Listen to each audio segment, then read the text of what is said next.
OA to kindly grace the dais. I also request Dr. Amrendra Das to take his seat on the dais. I would also like to invite Dr. Lipishri Das, HOD Economics and Organizing Secretary, to please come to the dais.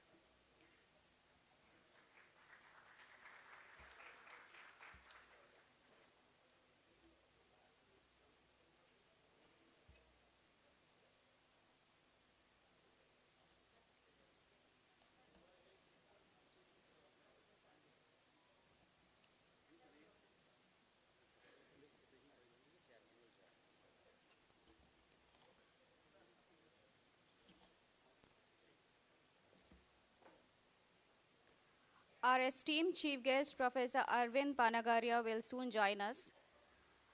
I request the volunteers to welcome the dignitaries by presenting them a bouquet.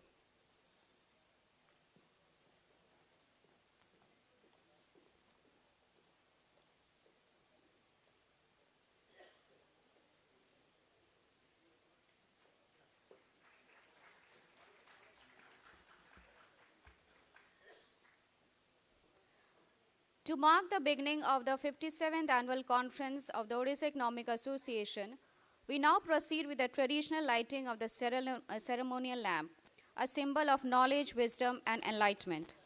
May I request our esteemed dignitaries on the dais to come forward and kindle the lamp, signifying the commencement of this event.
I request everyone to keep your mobile in silent mode.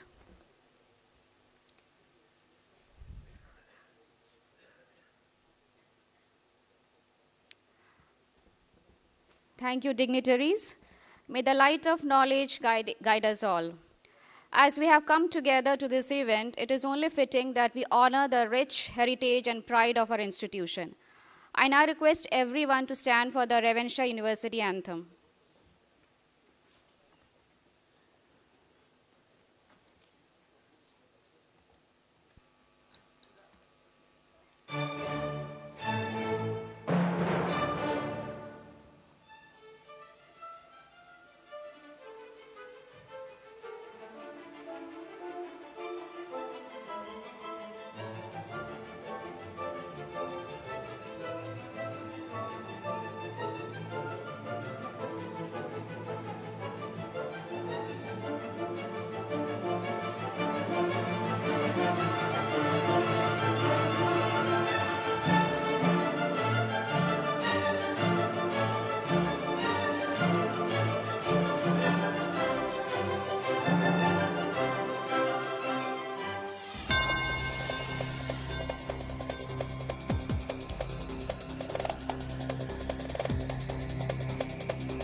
कहुतिला वकीला हेबो किए कहुतिला हेबो अध्यापक साहित्यिक किए वैज्ञानिक जाति हेबो तांकर आंतर्जातिक जाति हेबो तांकर आंतर्जातिक आउ केते कहुतिले परीक्षा सरी गले आउ केते कहुतिले परीक्षा सरी गले कोन हेबो तांक भविष्यतर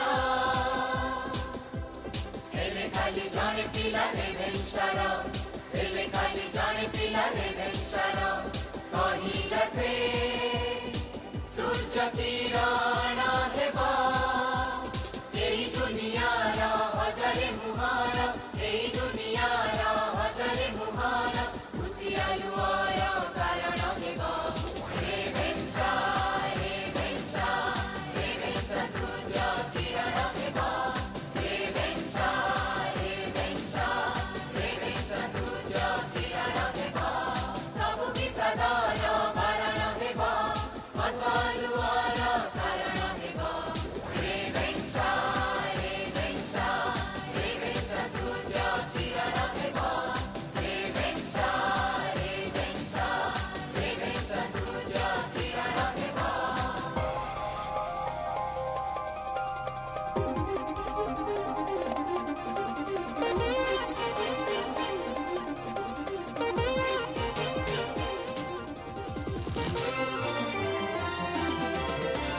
ज्ञान विज्ञानर हजारे तारा छटकुछंती रेभेन्सा सारा घास फूल ठारू आकाश जाके जेते नुआ कथा ताकरी पाथे केते लाइब्रेरी लाबोरेटरी बही कागजर उच्चा पाचेरी ता बाहारे जेउ पृथ्वी थिब रेभेन्सा दिने सेठिकी जीव ता बाहारे जेउ पृथ्वी थिब रेभेन्सा दिने सेठिकी जीव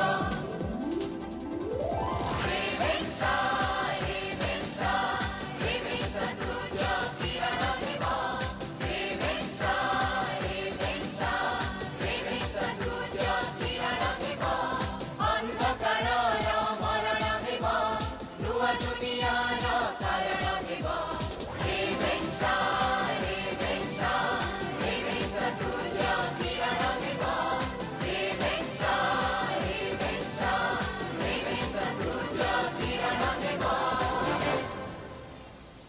Thank you all. You may kindly be seated.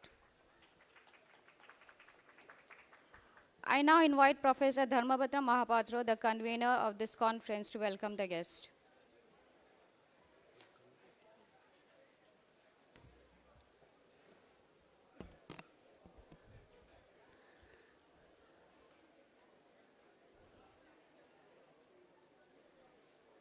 सुप्रभात रेवेन्सा परिवार पक्षरु मु आपण समस्तंकु एही कार्यक्रम को स्वागत करुछि respected guests on the dais Professor Sanjay Kumar Nayak honourable vice chancellor of our university Professor Ravinarayan Patra president Odisha Economic Association Professor Amarendra Das secretary Odisha Economic association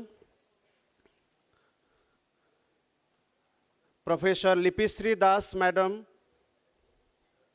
the Organizing Secretary, Head of the Department Economics, all the dignitaries, delegates, faculty members from other departments of our university, faculty members from other universities and other colleges, people from press, students.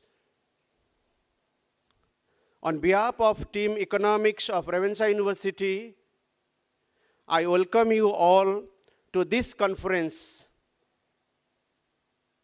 We are thankful to the Odisha Economic Association for giving us this opportunity to host this 57th annual conference. I welcome Dr. Aurobindo Panagaria, the chairman of the 16th Finance Commission and the chief guest of this event, who will join us very shortly. I welcome Professor Manoj Panda, member of the 16th Finance Commission, Professor Prashant Kumar Panda, Economic Advisor of the 16th Finance Commission. I also welcome Professor Satyaprakash Das, Dr. Ranjan Sudesh Ratna, all the ex-presidents of our Odisha Economic Association.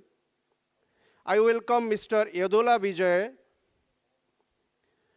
and all the officers from the government of Odisha. I welcome all the members of Odisha Economic Association. I welcome the students present here.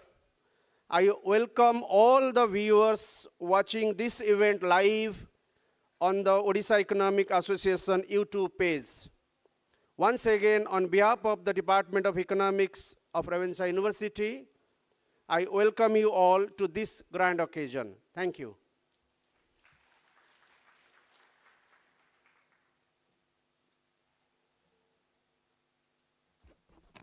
Thank you, sir. It's now time to present the annual report of the Odisha Economic Association, which highlights the key achievements, activities, and the progress made over the past year. To present this annual report, it's my great pleasure to introduce Dr. Amrendra Das, the Secretary and the Secretary of the Odisha Economic Association. Dr. Amrendra Das holds a MA in Analytical and Applied Economics from Utkal University, MPhil and PhD from JNU Center for Development Studies. His research focuses on energy transition, natural resource management, environmental economics, public finance, tribal education, and regional disparities.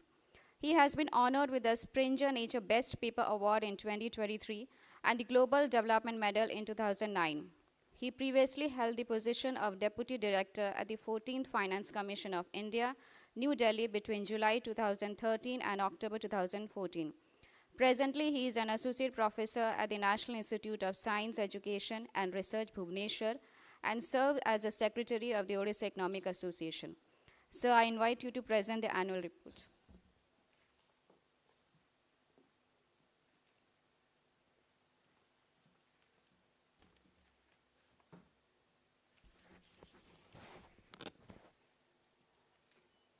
Samastanku Namaskar.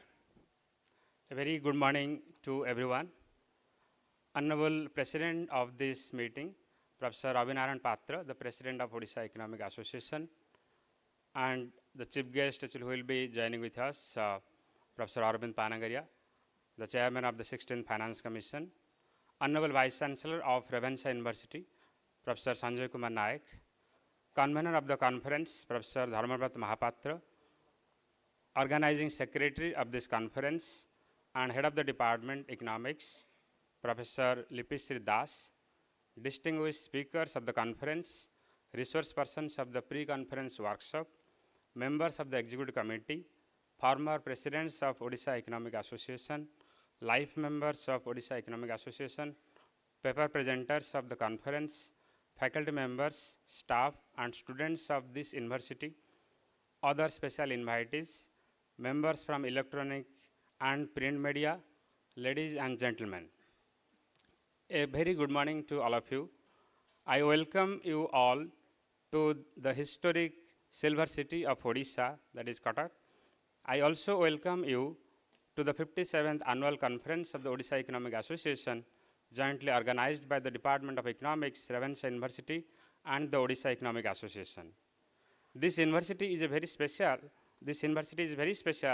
to the Odisha Economic Association because it is the birthplace of OEA. And for the fourth time, the annual conference of OEA is being held in this university. The first conference was held that was a college, Ravenshaw College, in 1968, when the association took birth. Then the second one was in 1983. Third one was the Silver Jubilee Conference, that was in 1993. And this is the fourth one in 2024. During the last 57 years of this glorious journey. This year, the conference themes are Sustainable Development Goals in India, Agenda for 2030, and Odisha at 2036. 90 papers on both themes will be presented in 16 technical sessions, in which actually we have 4 parallel sessions simultaneously will be going on. We have 2 plenary sessions on 2 broad themes of the conference. Dr. Ranjan Sudesh Ratna, Deputy Head and Senior Economic Affairs Officer, United Nations ESCAP, South and Southwest Asia Office, will deliver a keynote address on the theme 1. Professor Manoj Panda, a member of the 16th Finance Commission, and Professor Prashant Kumar Panda, the Economic Advisor of the 16th Finance Commission, will deliver the keynote address on the second theme. We have a special panel discussion on the issues in urban governance. I should also highlight you that every year when we organize a conference, we organize a special panel discussion depending on the region-specific context. And since this conference is happening in a city, we are doing this special panel discussion on issues in urban governance. Dr. Aravind Mishra, Chairperson, Development and Environment Future Trust, DEPT, Bhubaneswar. Professor Keshav Das, former President OEA and Editor-in-Chief of Odisha Economic Journal. Ms. Dharitri Patnaik, founder of Jiwada and Hamara Bachpan Trust. And Mr. Sujit Mahapatra, founder, secretary of Bakul Foundation, will be the panelist in this discussion. The association will honor 2 distinguished economists from Odisha, which we started last year, and 1 veteran economist with the OEA Lifetime Achievement Award. And this year, Professor Prashant Patnaik from University of California will be receiving this award tomorrow. And 1 young economist below 45 years with the OEA Young Economist Award, which will be announced tomorrow in the valedictory session, for their outstanding contributions to the economics discipline. 2 best papers will be awarded with Professor Prashant K. Patnaik Best Paper Award and Professor Baidyanath Mishra Best Paper Award. 4 best posters, poster presenters will be awarded, 2 from undergraduate level and 2 from postgraduate level.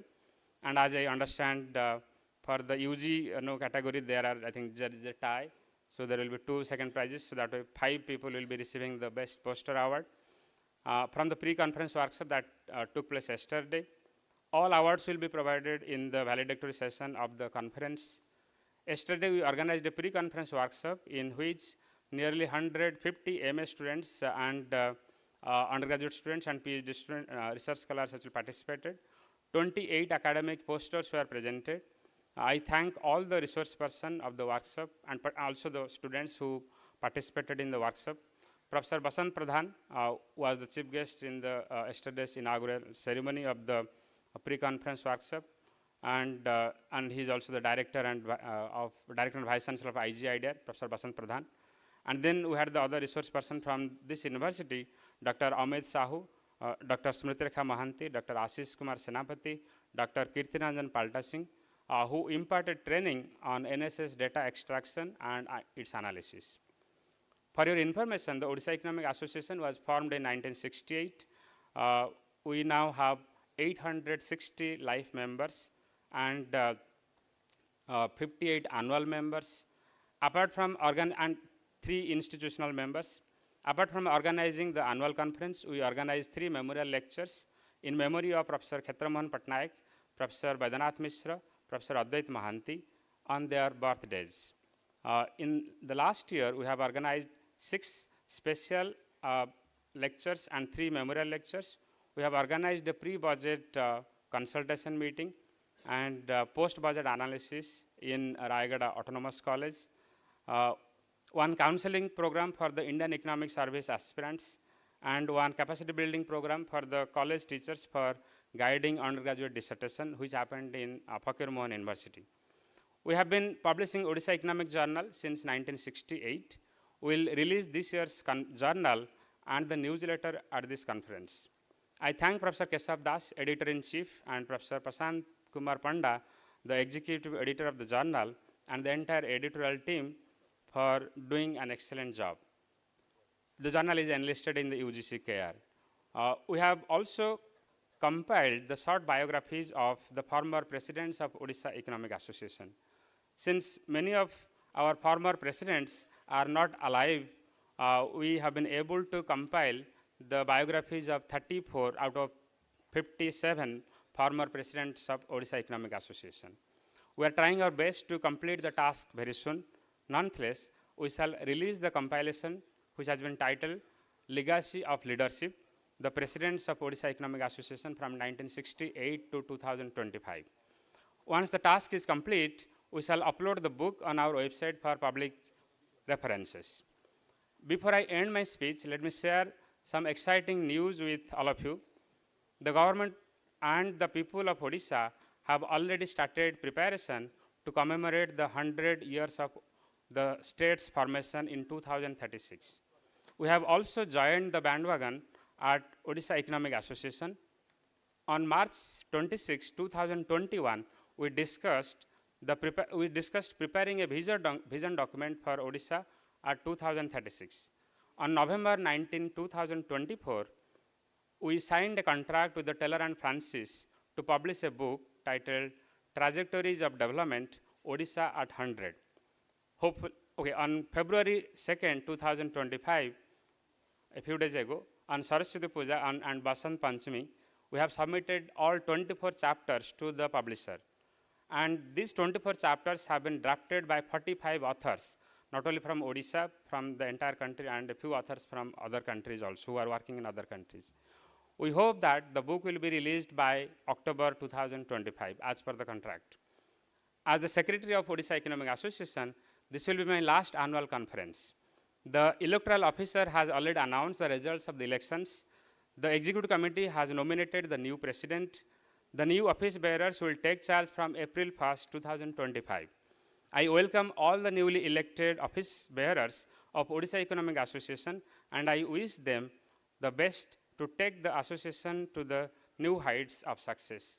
I welcome Professor Arvind Panagaria, the chairman of the 16th Finance Commission, to the annual conference. In the end, let me thank the Honorable Vice Chancellor of the university, the registrar of this university, head of the department, economics, all faculty members of the department and their team for organizing this annual conference after 1993. I also thank the Honorable Chief Guest for kindly accepting our invitation to attend this conference. I thank all special invitees and paper presenters for joining this conference. I look forward to a very academically enriching conference over 2 days. Thank you all. Thank you, sir. Our chief guest, Professor Arvind Panagaria, the Chairman, 16th Finance Commission, have already arrived. We welcome you, sir, to this event. Now we'll have the release of the four releases. One is a conference brochure, newsletter of Odisha Economic Association, Odisha Economic Journal, and biography of the President of OEA.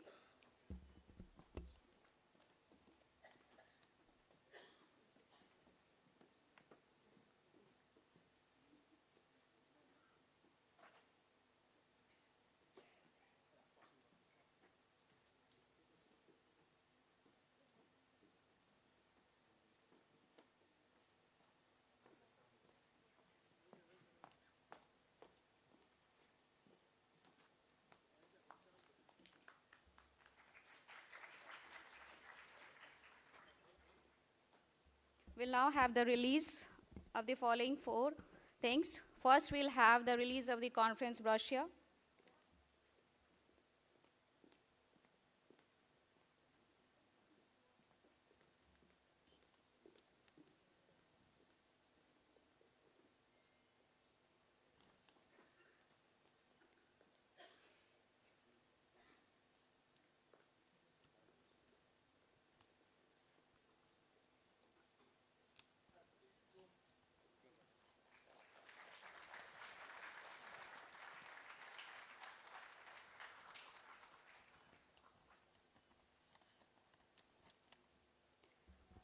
Then we'll have the release of the newsletter of Odisha Economic Association.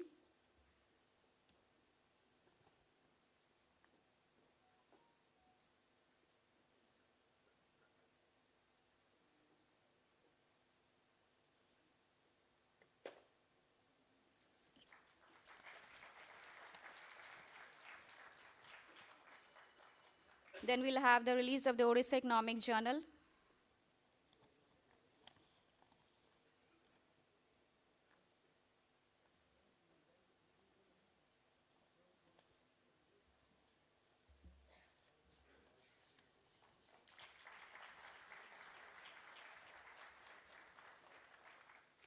Then we'll have the release of the biography of the President of OEA.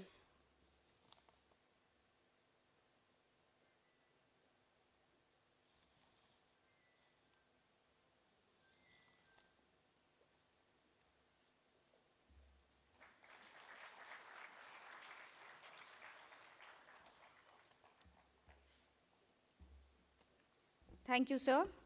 It's my great honor to introduce our esteemed chief guest, Professor Arvind Panagaria. Professor Arvind Panagaria, our chief guest, was the first finance chairman of the Government of India think tank Niti Aayog between January 2015 and August 2017, and at present he is the chairman of 16th Finance Commission by the Government of India. He was a professor of economics and co-director of Center for International Economics at the University of Maryland at College Park from 1978 to 2003. He was appointed as India's Sherpa for G20 talks in September 2015. Professor Panagaria was also heading analysis of the data of the Socio-Economic and Caste Census 2011. He is an Indian economist who holds the position of Jagdish Bhagawati Professor of Indian Political Economy at Columbia University and the director of Deepak and Neeraj Center of Indian Economic Policies at School of International and Public Affairs at Columbia University in New York City. He is currently the Chancellor of the Modern Nalanda University at Rajgir, Bihar. He was awarded the Padma Bhushan by the President of India in 2012 for his contribution in the field of economics and public policy. He is a former chief economist of the Asian Development Bank. He has worked for the World Bank, International Monetary Fund, World Trade Organization, and the United Nations Conference on Trade and Development. He served as an advisor to the board of US-India Strategic Partnership Forum. He holds a PhD in economics from Princeton University under the doctoral supervision of Peter Kennan and William Hoban Branson. He has published widely on free trade as well as on the development of the Indian economy. His book, Why Growth Matters, co-authored with Jagdish Bhagawati, won the coveted Eccles Prize for Excellence in Economic Writing and was listed as the best book for the year by the Financial Times. He was the founding editor of the journal India Policy Forum, launched in 2004 by the Brookings Institution and the National Council of Applied Economic Research. He is also the founding editor of the Journal of Policy Reforms, which he edited with Danny Roderick during 1996 to 2011. He is currently an associate editor of Economics and Politics and the Journal of International Trade and Economic Development. So we are honored to have you here with us. We now invite you to deliver the gathering. Deliver your lecture to the gathering. Thank you.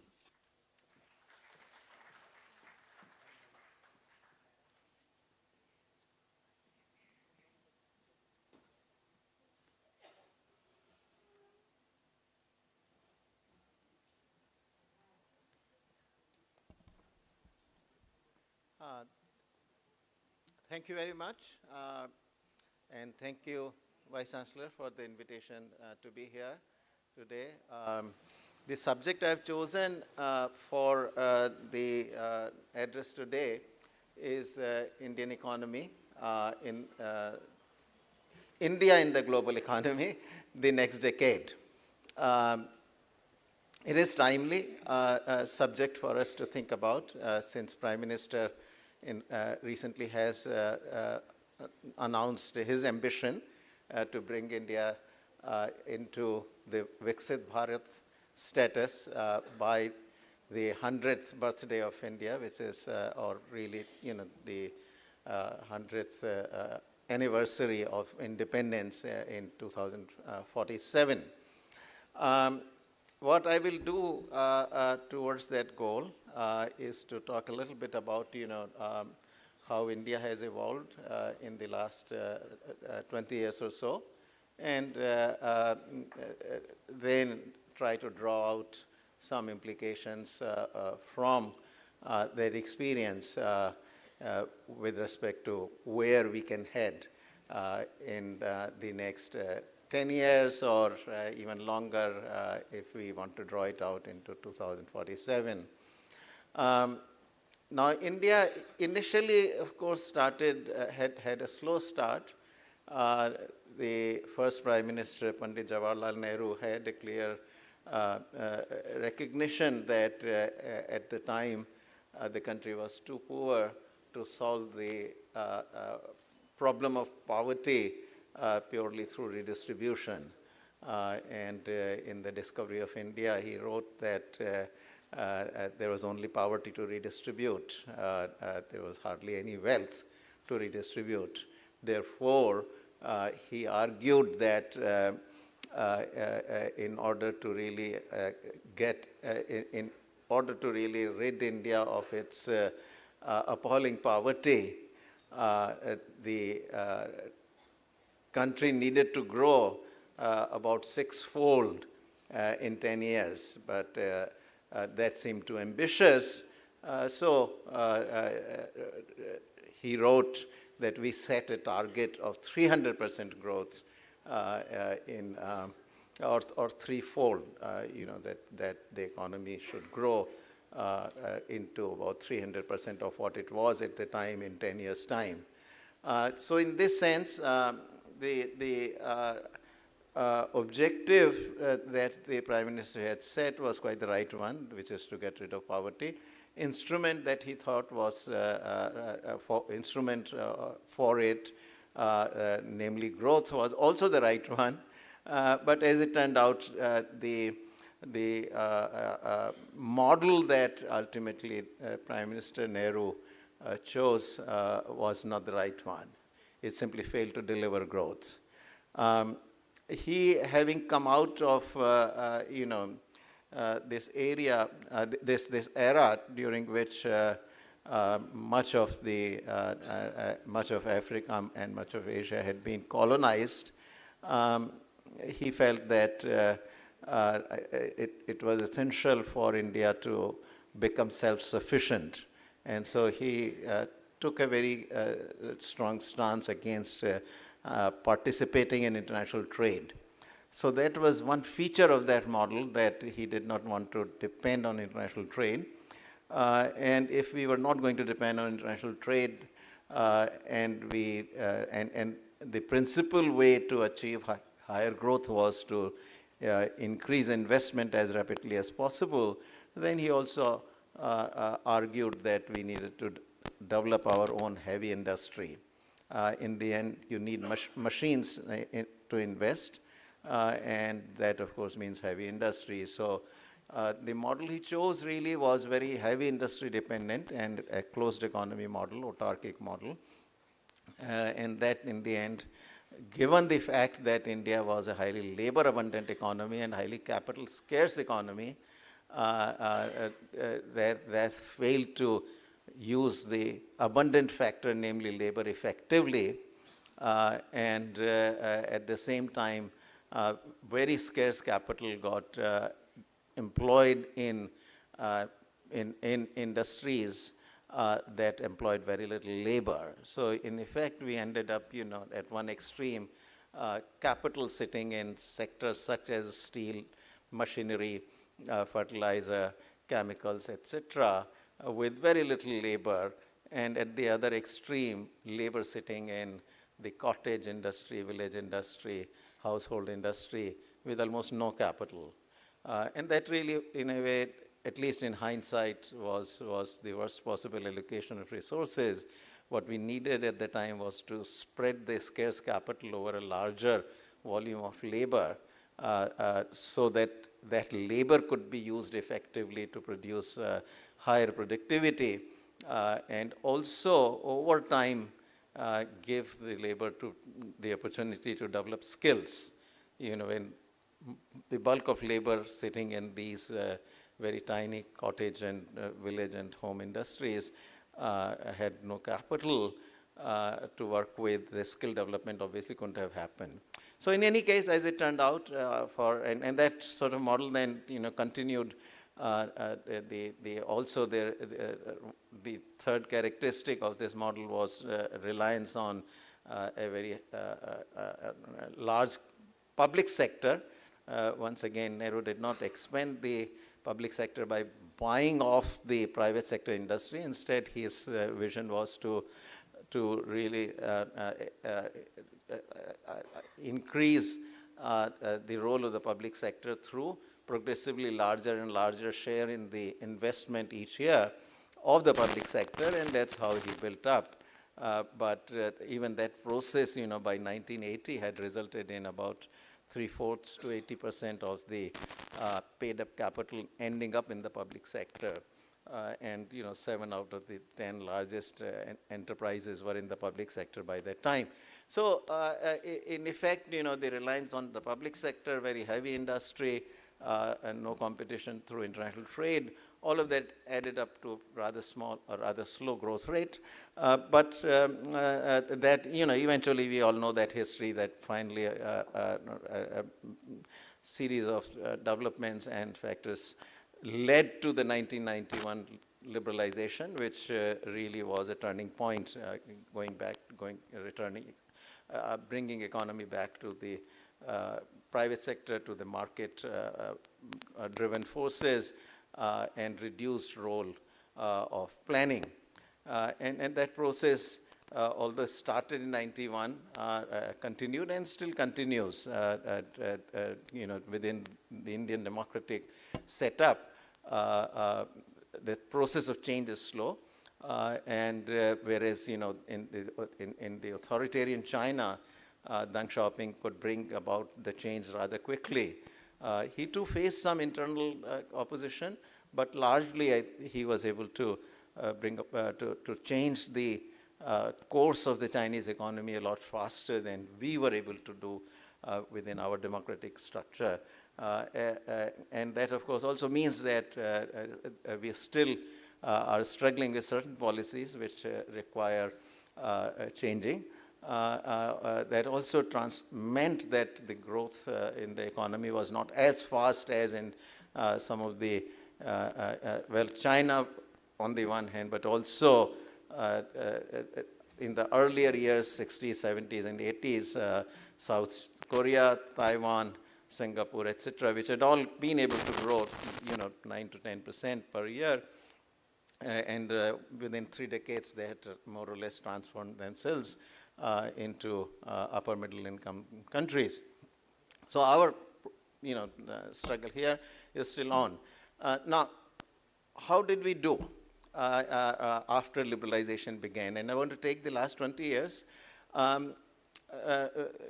We do not recognize or realize the fact that India's growth, though in real rupees, has been maybe below 7% or so in the last 20 years. I'm taking the years 2003-4 to 2023-24, if you will, or 2022-23.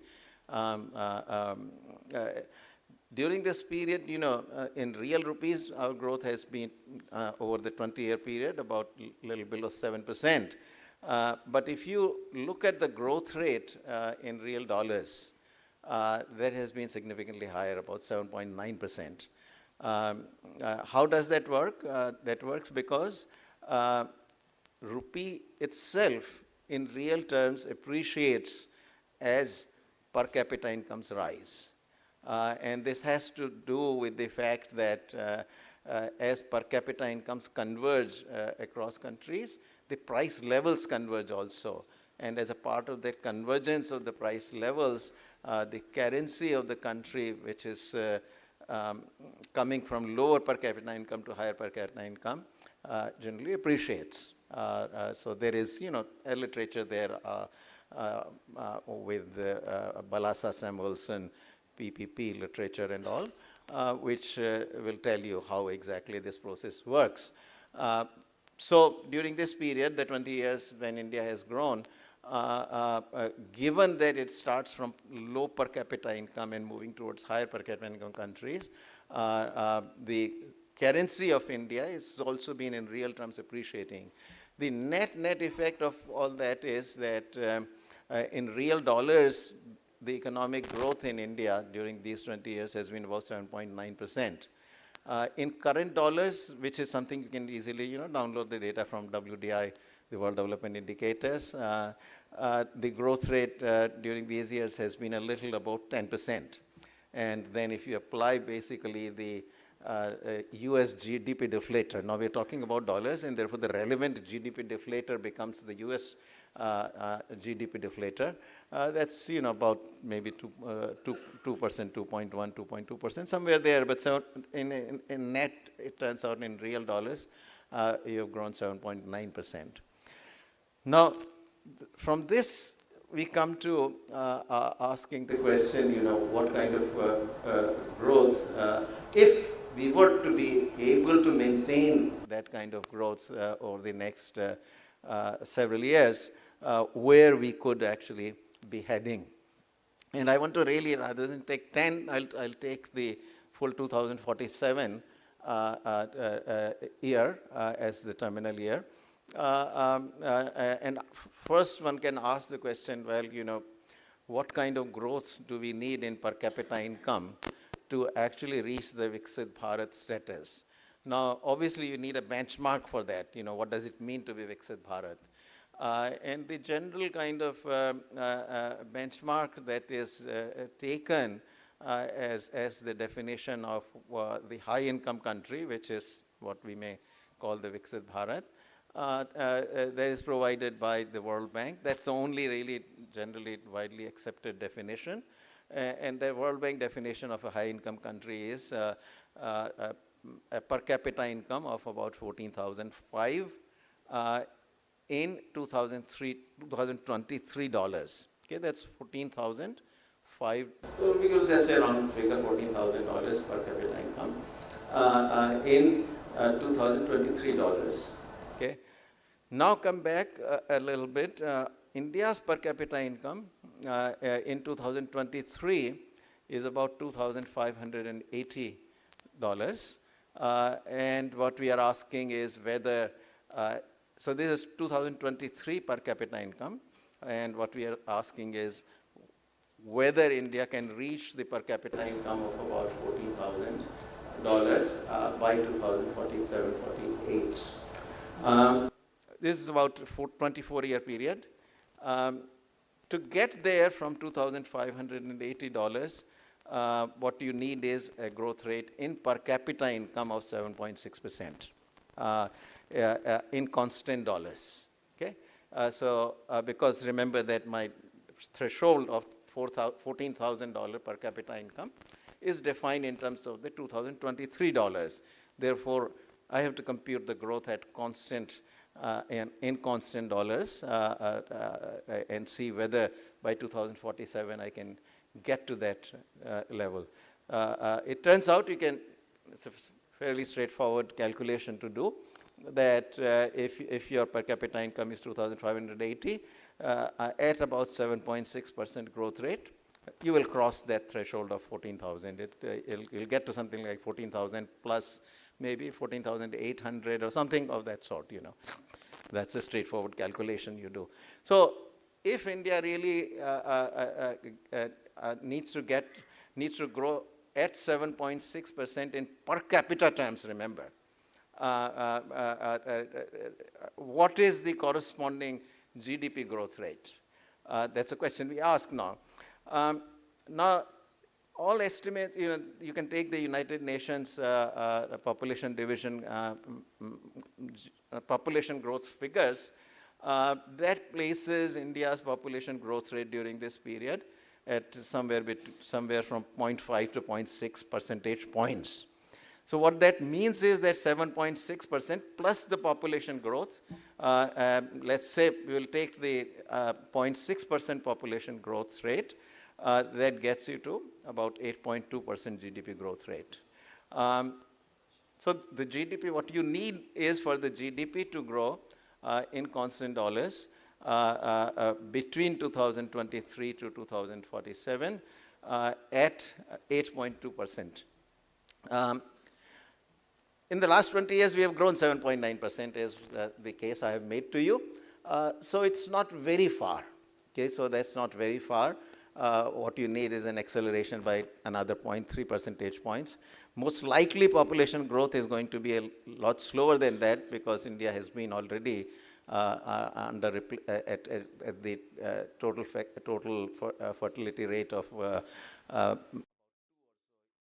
in 2019 and 2021, if you go by the National Family Health Survey. So very likely the growth rate in population is going to end up being less than 0.6, which is the underlying assumption of the United Nations Population Division. So either way, even if you take the 0.6, which is what they are assuming, it still requires 8.2%. And going from 7.9 to 8.2% is a perfectly feasible proposition.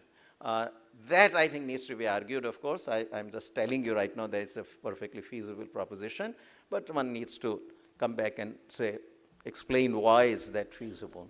So there are 2 or 3 factors, I think, that are very important working for India for that kind of growth to happen in the next 23, 24 years. First of all, of course, very important, India is a politically very stable country. Political stability, general law and order is a prerequisite. If you don't have political stability, you don't have law and order, there is no game. So, you can see in different states, first thing that when you get a good chief minister coming in, the first thing they try to do is bring in law and order. And really growth resumes only after credibly law and order has been established. So, but for India, that is a given. I think, barring some outside factors or what have you, it's a reasonable assumption that India will remain a stable, politically stable, democratic country. Then we come to the fact that India's per capita income today is still only $2,580. Now, this is a relatively low level of per capita income. Today, you got countries like China, South Korea, Taiwan, which have significantly, many multiple of that kind of per capita income. What that tells you is that if one has the right amount of capital, right amount of skills, and right amount of and the right technology, you can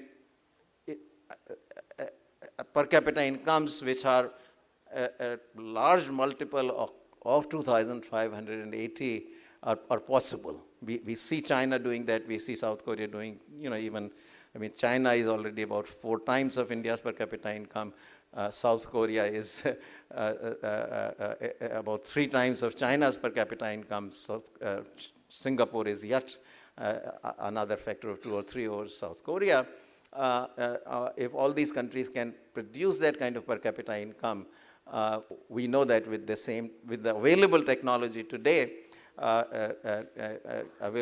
use of capital and skills, India can do it also. So it will be a slower process. Of course, you can't overnight acquire skills, and you cannot overnight get that kind of capital stock that on a per capita basis China or South Korea or Singapore have today.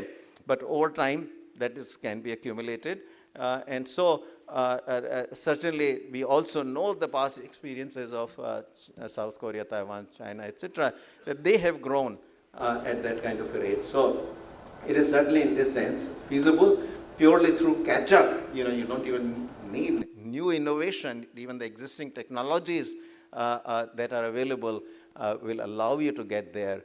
So that is a feasible proposition in this sense. So that's my second point. The third point, which is working for India, is its demography. While growth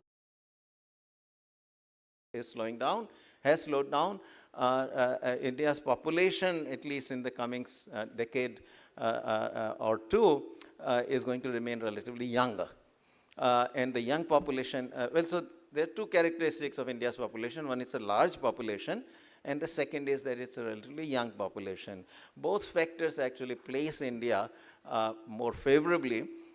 Size helps you because that gives you the economies of scale in the provision of many public goods. When you build roads, when you build airports, you build develop ports, means of transportation, railways, etc. For the same population can use that on a per capita basis. Your cost of provision of each of these public goods actually is lower than what it would be if the population base was smaller.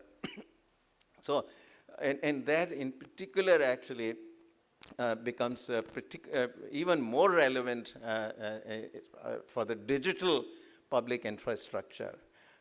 Because with the larger population gives you economies of scale, both in terms of the provision of the public good as well as the use or consumption of the public good. The former, meaning in the provision, what it means is that, once you have built up your digital public infrastructure, your cost per unit for that provision actually is practically nil. Once you have provided once the infrastructure is there, adding a few more individuals to use that public infrastructure, the extra marginal cost is very tiny. But also, as more people use the digital public infrastructure, the utility to the existing users of using it increases, because you are interacting with a larger population. So both in the provision of the public good, as well as in the use of that public good, your costs decline. Excuse me. So that is the advantage of the size. But in addition, there is the young population, and that factor helps you as well.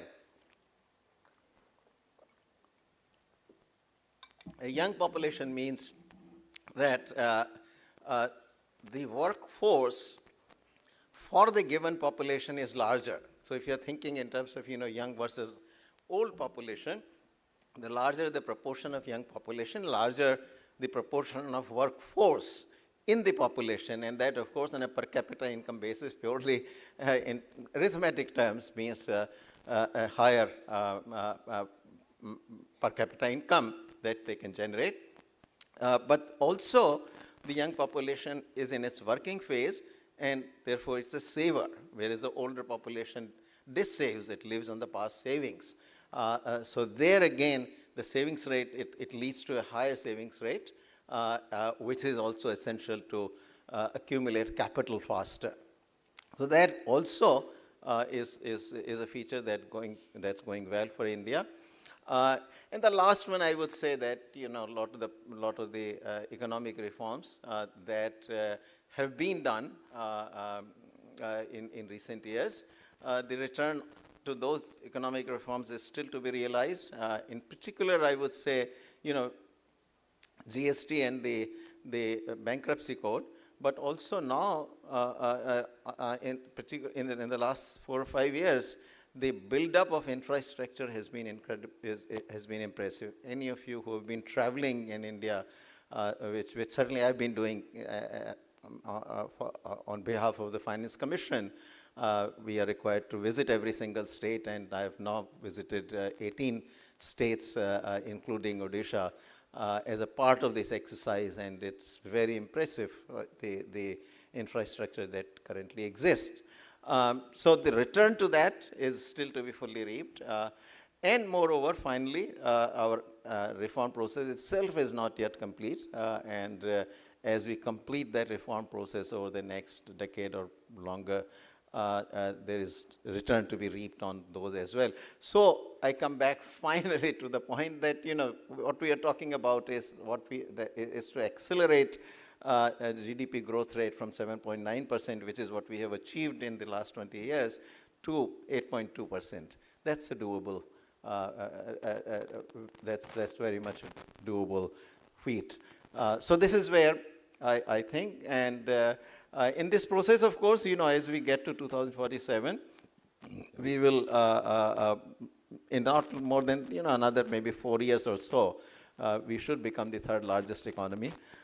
And by the time of 2047, we'll be at a point where the fourth largest economy will be a very small fraction of India's economy. So the global economy by that time is very much going to look like, I suspect United States will still, in 2047, will still be the largest, followed by China.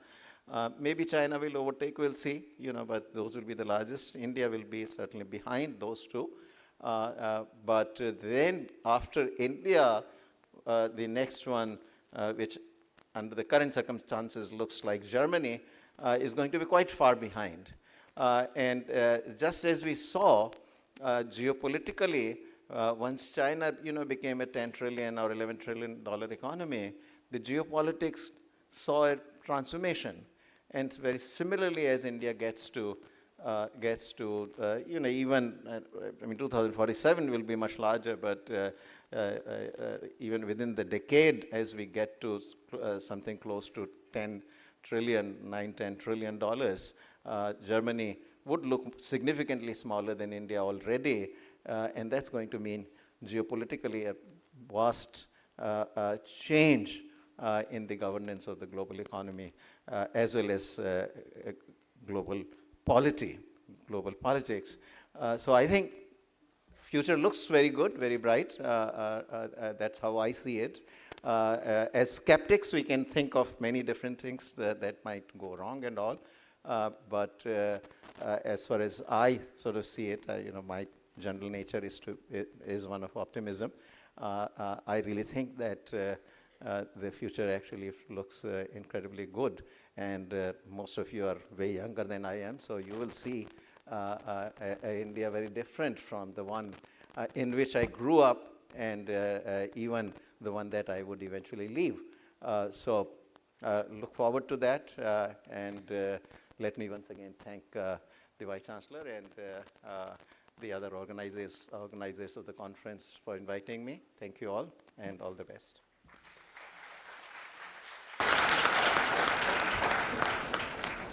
Thank you, sir, for your insightful and valuable information. Professor Arvind Panagaria, sir, we are honored to have you as here today. As a token of a heartfelt appreciation for your valuable time and insightful word, we would like to present a memento as a token of gratitude. So I request our Vice Chancellor, Professor Sanjay Kumar Naik, to present the memento to our chief guest, Professor Arvind Panagaria.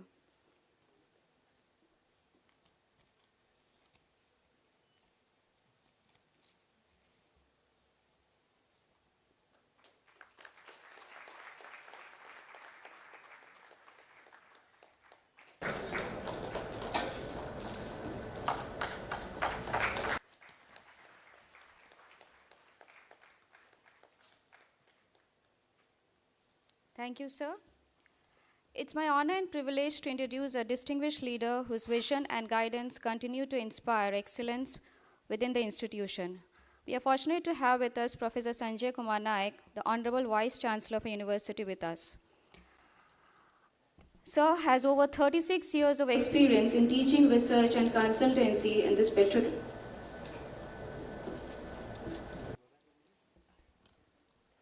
Thank you, sir.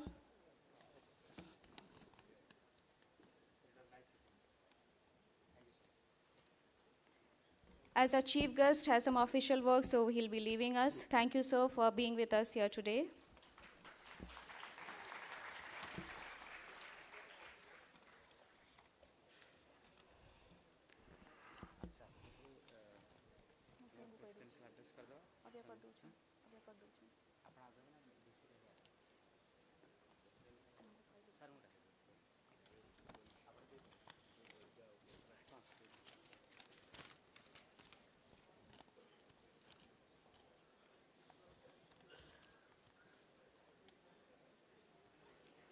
As we move forward to today's program, it is now time for the presidential address. And it's an honor to introduce Professor Ravi Nayan Patra, the president of OEA.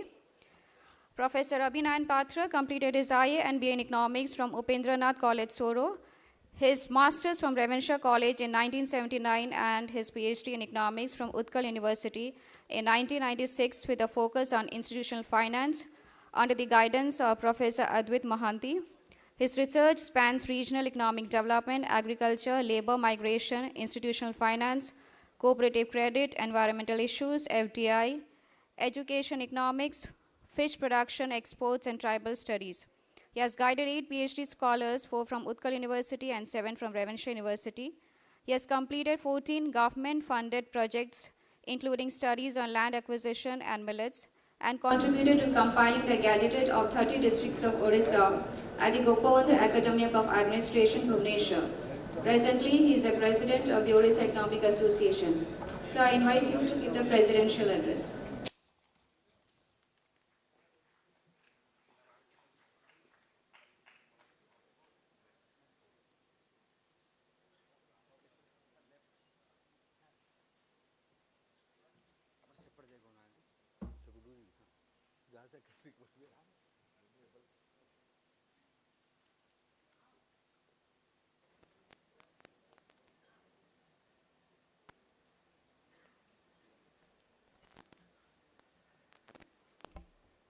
A very good morning to one and all present here.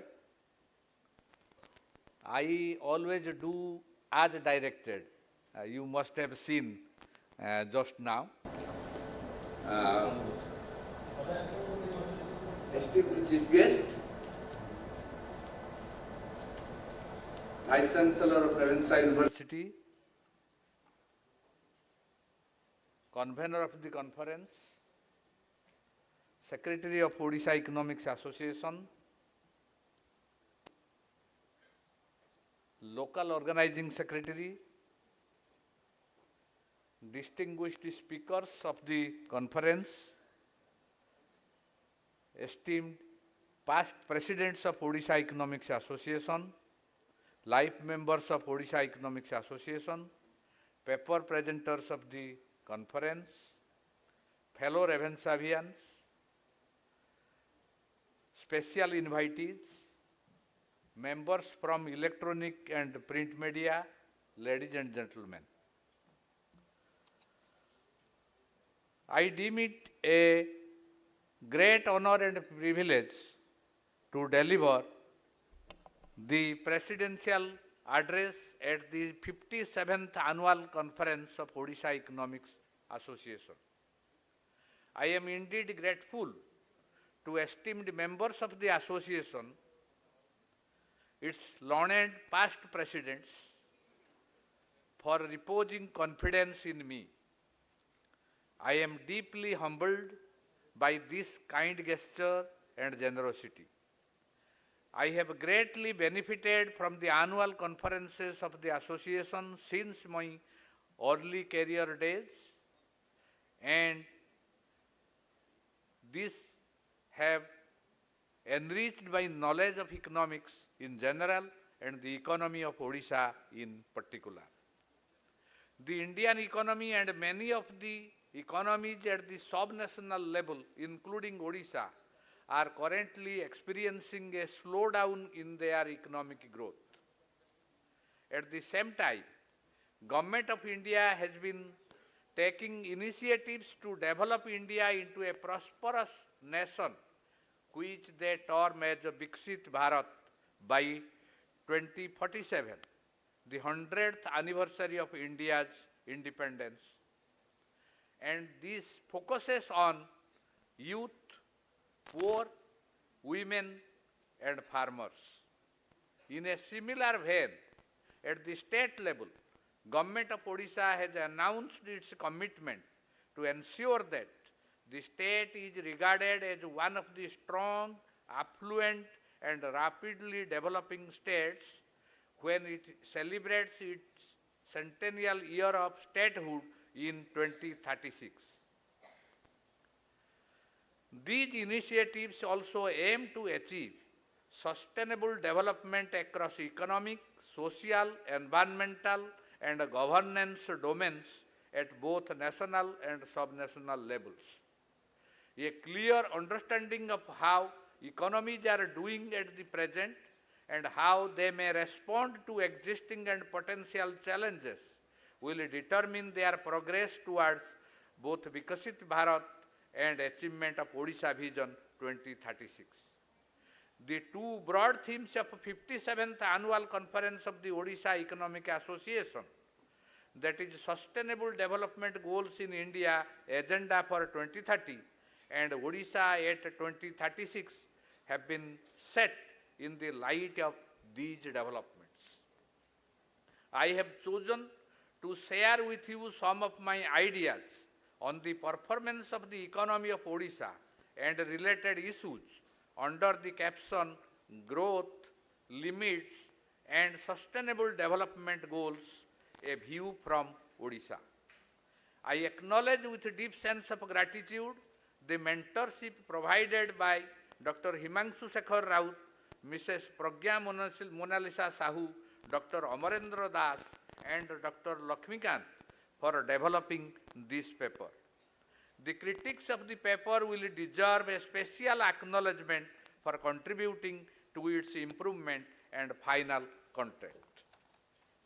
As you all know, Odisha is endowed with very rich natural resources, human resources, water resources and all that. And the growth story of Odisha has been very remarkable, and we have moved a great way from a backward state to a middle income state and are on the way to move to a high income state. Diversification in investment, production and employment, favoring high value agriculture, industrialization, infrastructural development have been the hallmarks of this process. In 23-24, the GSDP of Odisha has reached almost $100 billion, and this would be larger than that of Tanzania, Sri Lanka or Ghana. The state has been ranked 13th among 17 major states in India in 22-23. The economy is estimated to have grown at 8.5% in 23-24, which is higher than the 8.2% growth rate at the all India level. In the said year, the three sectors of the state economy, agriculture, industry and services, grew at 3.5%, 8.7% and 9.2% respectively. But even with this, the per capita income of Odisha remains 12.5% lower than that of India. And the key drivers of economic growth in Odisha have been industrialization and manufacturing, including mining, infrastructure development, development in agriculture and allied sectors, IT and service sector expansion, and more importantly by policy reforms and investment initiatives. So this has been the core of growth for the state of Odisha. This also reminds us the growth in Odisha is largely driven by the industry sector and more by mining and manufacturing. And this reminds us of the limits to growth theory that has been posited by Meadows and others in 1972 and has moved for different editions. The theory argues that unless growth is curtailed, unchecked exponential growth in population, industrial output, coupled with finite natural resources, will lead to environmental and economic collapse within the 21st century. It predicted various scenarios with the business as usual trajectory leading to overshoot and collapse due to resource exhaustion and pollution overload. This theory has been critiqued, and there has been arguments that technological optimism will definitely overrule the limits and the growth will continue. Now, looking at the current status of the limits theory, there has been empirical validation to the theory by many writers, and there has been a debate on degrowth. The degrowthers, they argue that growth is a natural phenomenon that needs to develop in symbiosis with nature, but the body economic exploits nature ruthlessly and wishes to grow indefinitely. It is not a matter of growing to satisfy identified needs, but of growing for the sake of it. It is a race characterized by doing away with limits in three areas: the extraction of renewable and non-renewable resources, the production of new needs and superfluous goods, and the production of waste and pollution. Growth has become a veritable obsession with us, and we have to restore a sense of limits to ensure the survival of humanity and of the planet. To ensure that there is environmental sustainability, social well-being, and fair distribution. Now coming to Odisha, we see that Odisha is a mineral-rich state, and we do not have exact amount of how long these natural resources will remain with us and how long we can use them, how long we can exhaust them. And there is a possibility that even though the exact timeline for the exhaustion of mineral resources, natural resources cannot be identified, there are symptoms that they will be slowing and growth will be slowing. Because of deforestation, because of increasing vehicular traffic, because of challenges of erratic weather patterns, because of vulnerability to impacts of climate change, because of pursuing industry-led growth that puts stress on non-renewable resources and the environment, the rapid growth and development of Odisha has never been highly inclusive.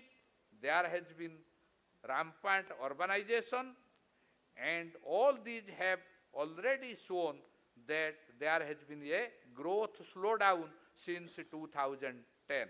The growth rate between 2000 and 2010 were higher than the growth rate that we are experiencing since 2010. Therefore, Odisha must be careful about the limits to growth without ignoring it. Coming to the Sustainable Development Goals, we know that India is a signatory to the United Nations Sustainable Development Goals and the 2030 Agenda for Sustainable Development. It has been actively working towards the achievement of these goals and has taken a number of steps to integrate sustainable development goals into its national policies and development strategies. It has also been actively participating in international reviews regarding progress on the Sustainable Development Goals.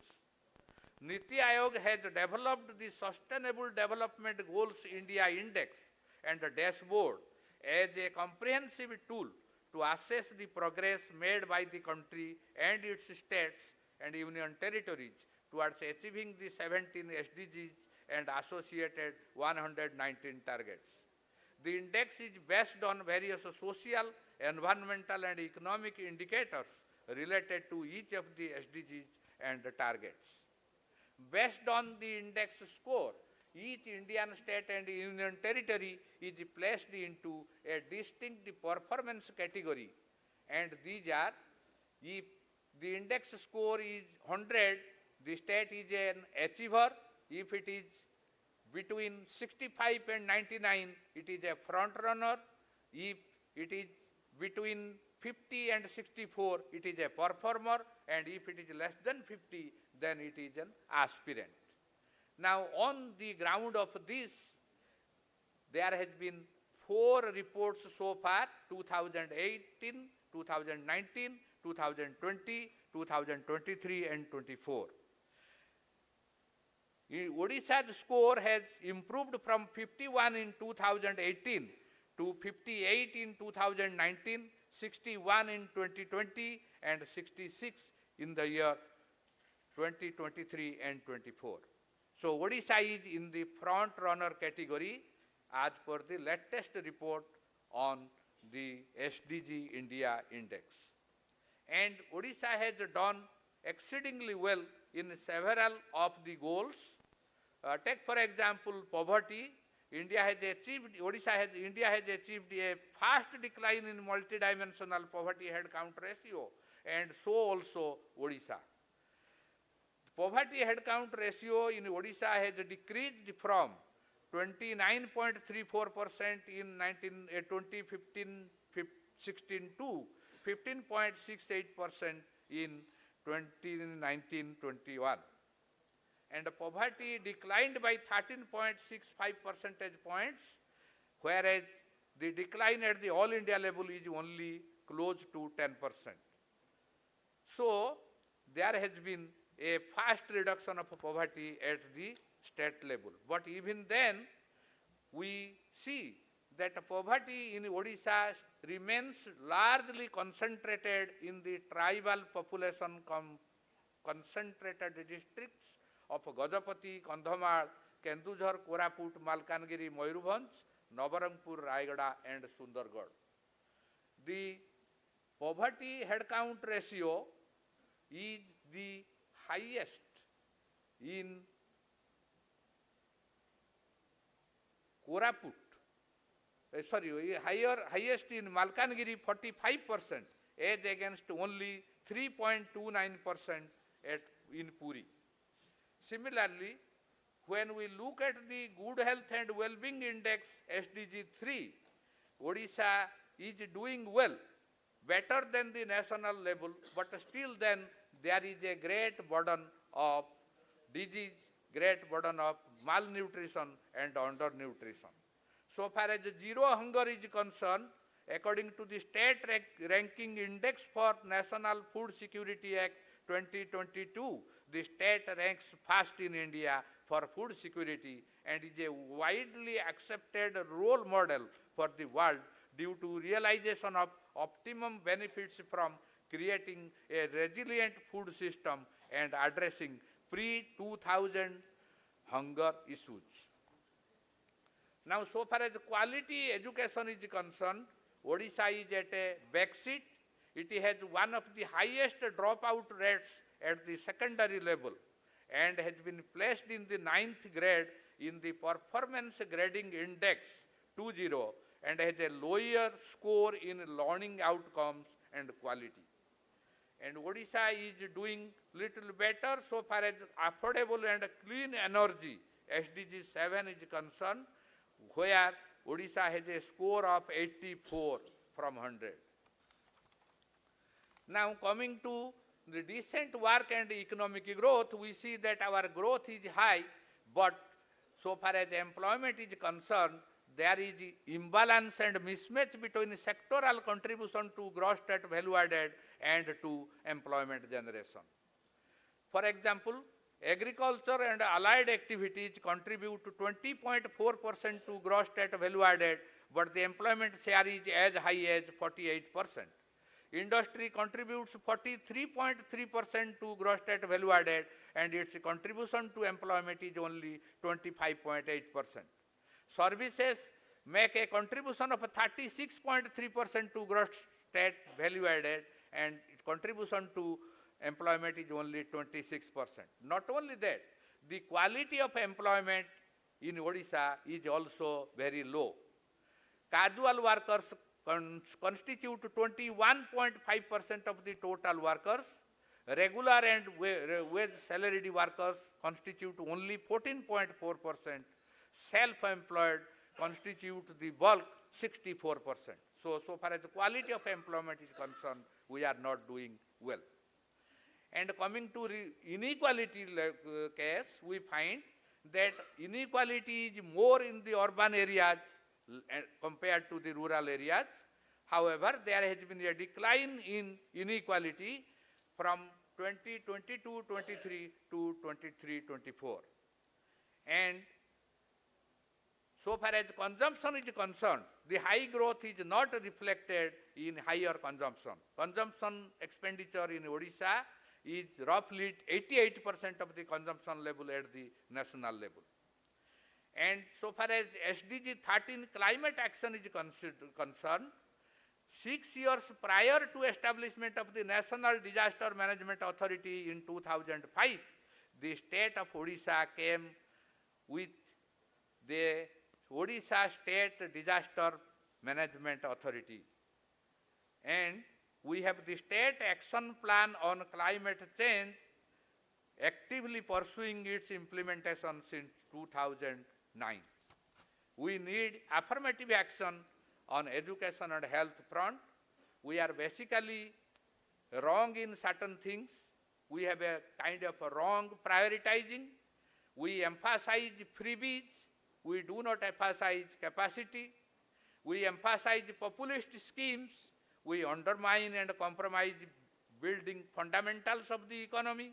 For example, we emphasize health insurance, and we do not believe in strengthening public health care institutions, public service delivery, and we emphasize FRBM, rather overemphasize the FRBM Act, and we compromise institutions.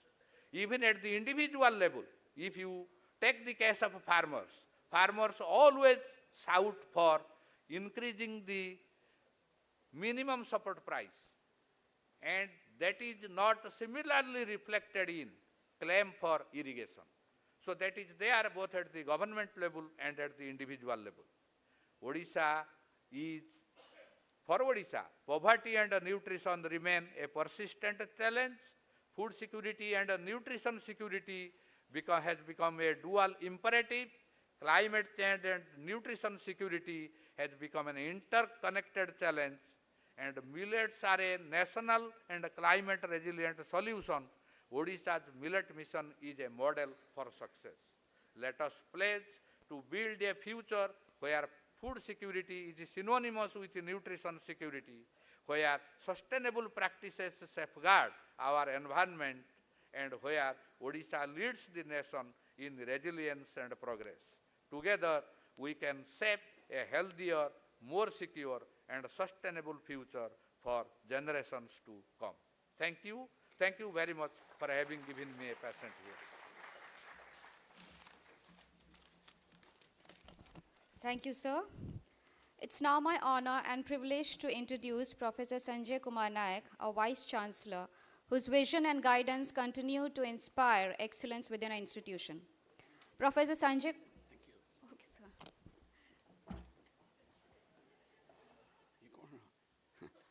Thank you. I have a bad throat, so sorry for that.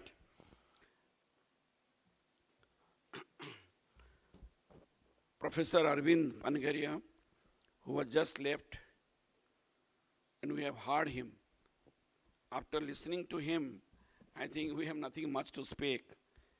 But yes, the Viksit Odisha, Vikasit Odisha, and 2047, all those things in terms of GDP, in terms of per capita, how India's per capita vis-a-vis China, Singapore, Korea, that's alarming, and that's how we have to cross. He has told us, and he is the man who is leading us. So we are in very safe hand, and we are fortunate to have him here, and that too in a time when he visited Odisha with a huge delegation, understanding requirement of Odisha. Professor Ravinaran Patra, President OEA, Dr. Amarendra Das, Secretary OEA, Professor Satya Prasad Das, former President OEA, Dr. Rajan Sudesh Ratna, Deputy Head and Senior Economic Affairs, ESCAP, South and Southwest Asia Office, Professor Manoj Panda, Member 16th Finance Commission of India, Professor Prasant Kumar Panda, Economic Advisor, 16th Finance Commission of India, my colleague, Professor Dharmabhata Mahapatra, my colleague, Dr. Lipisri Das, the organizing secretary, the entire Department of Economics Department, all my faculty colleagues, non-teaching officials, distinguished guests, press, ladies and gentlemen. So, being a petrochemical man, I have nothing much to speak on economics. But yes, of late, there is a lot of pressure on scientists to understand, while doing research, particularly in the area of chemicals and petrochemicals, how economy will play a big role. So we talked right now on green materials, green chemistry, and non-fossil based materials. When you say petrochemicals, it's all fossil based. And today we are talking about non-fossil based, and based on that, we have now getting into a situation where we talks of bio-E3. I have talked in my last talk. All this biotechnology research comes under 3 points, which is very much pertinent today. When I see the title of the seminar, that's, what is the title actually? Okay, health, sustainable development, climatic change. So these bio-E3 says, first it says economy, second it says environment, and third it says employment. So these are 3 points which Union Cabinet approved in August 24, and budget had a huge provision that we must work on a materials, those who are having a end of life. Now when I say end of life, there are 2 types of economy a scientist understands. One is a linear economy, and the second one is a circular economy. Today, till today, the scientists who used to work in petrochemicals are linear economy. When I say linear economy in plastics or polymers, you can reuse, recycle, and there is no end of life. And then the management, waste management is a huge issue, and there is a threat in environment. So now they look, the way you have a beginning of life, BOL, then you have an end of life. That means a polymer has to go to monomer, and again that become a feedstock and become a polymer. Thereby, the cost of production is substantially reduced. And that is how you are economically viable. Me and my team is working on a material which is first time coming to this country, is a non-fossil material. That's polylactic acid. Now all these materials we are talking about, carbon has to be come from a feedstock, crude oil, and every day you say the economy imbalance, the way the crude barrel price goes from $25 to $150. Here is a material which we will be introducing in India, is a sugar-based material. From a sugar industry, the farmer's price is well protected. The bioethanol is one vertical. The other vertical is from sugar, you make lactic acid, lactide, and polylactic acid, and you use a material which is the end of life. And that is the need of the country, the universe, to save the environment, and the employment is huge.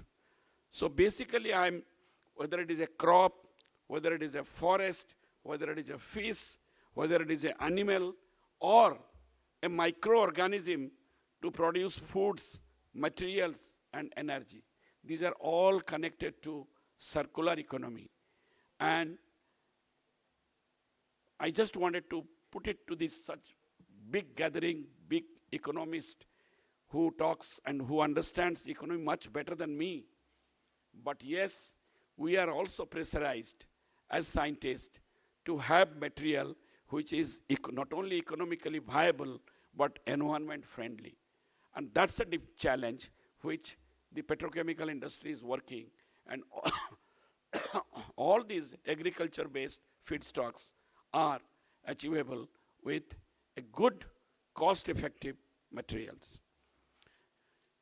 And these biomanufacturings are ultimately a big boost for our economic revival. You can, each of the materials which we produce here, whether it is a pharmaceutical, whether it is a chemical, you have many things. But everything we are importing the molecule. So Government of India is introducing a scheme called PLI, Production Linked Incentive. Just to boost the molecules to come here so that our real cost is reduced substantially. And that's not freebies. That's the point where we can have materials which are not only economically viable, but also environmental friendly. And this is how the Bio-E3, the pet project of finance, the announcement was made by the finance minister in the last budget, and a huge amount is being spent to correlate economy, environment, and employment. And when we talk about this, just one of our panelists was telling education is a big challenge. Again, a Bio-E4. The interdisciplinary research, the interdisciplinary work, the new education policy is very clear about that.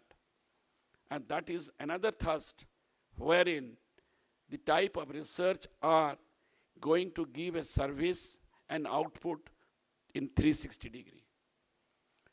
Friends, I cannot tell much about economics, but this is my limited brain, what I understand, that each research, each industry can only thrive if it is economically viable and environmentally sustainable. So this Bio-E3 project of Government of India is exactly says that, and it's a coincidence that our Department of Economics and Odisha Economic Forum are together have selected a title which is very much relevant in today's year. Thank you for giving me an opportunity. Thank you, and my best wishes. Thank you, sir. Now it's a time to express a heartfelt gratitude to the dignitaries on the dais. Therefore, I first request Professor Dharmabhata Mahapatra to present a memento to our Vice Chancellor, Professor Sanjay Naik, as a token of gratitude. Can we have the memento, please?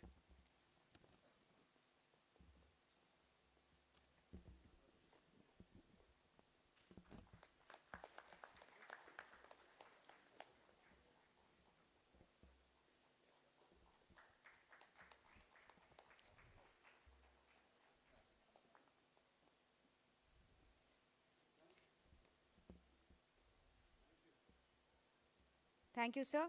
I also request Dharmabhatra Mahapatra to felicitate Professor Ravenshaw Patra by presenting him a memento.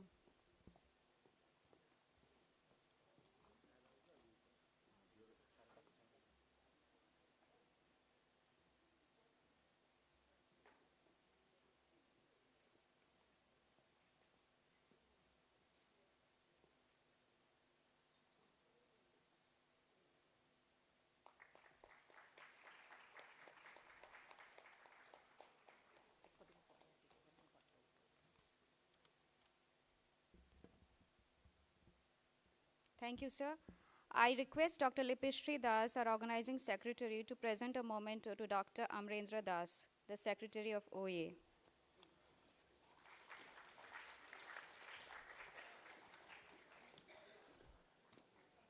As we have reached the conclusion of his session, I now invite Dr. Lipishri Das, HOD Economics and Organizing Secretary, to give the formal vote of thanks.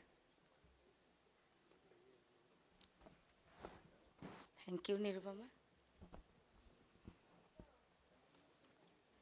Esteemed Chief Guest, Professor Aravind Panagaria sir, who has just left, Honorable Vice Chancellor of the University, Professor Sanjay Kumar Naik sir, Convener of the conference, Professor Dharmabhata Mahapatra sir, President Odisha Economic Association, Professor Ravi Narayana Patra sir, Secretary Odisha Economic Association, Dr. Amarendra Das sir, and other distinguished guests like Professor Satyapi Das, Dr. Rajan Sudesh Ratna, Professor Manoj Panda, and Professor Prasant K. Panda sir, and distinguished dignitaries, professors present here, our CPGC Madam, Registrar Sir, Post Presidents of Odisha Economic Associations, all faculty members, participants, dear colleagues, students, press, ladies and gentlemen.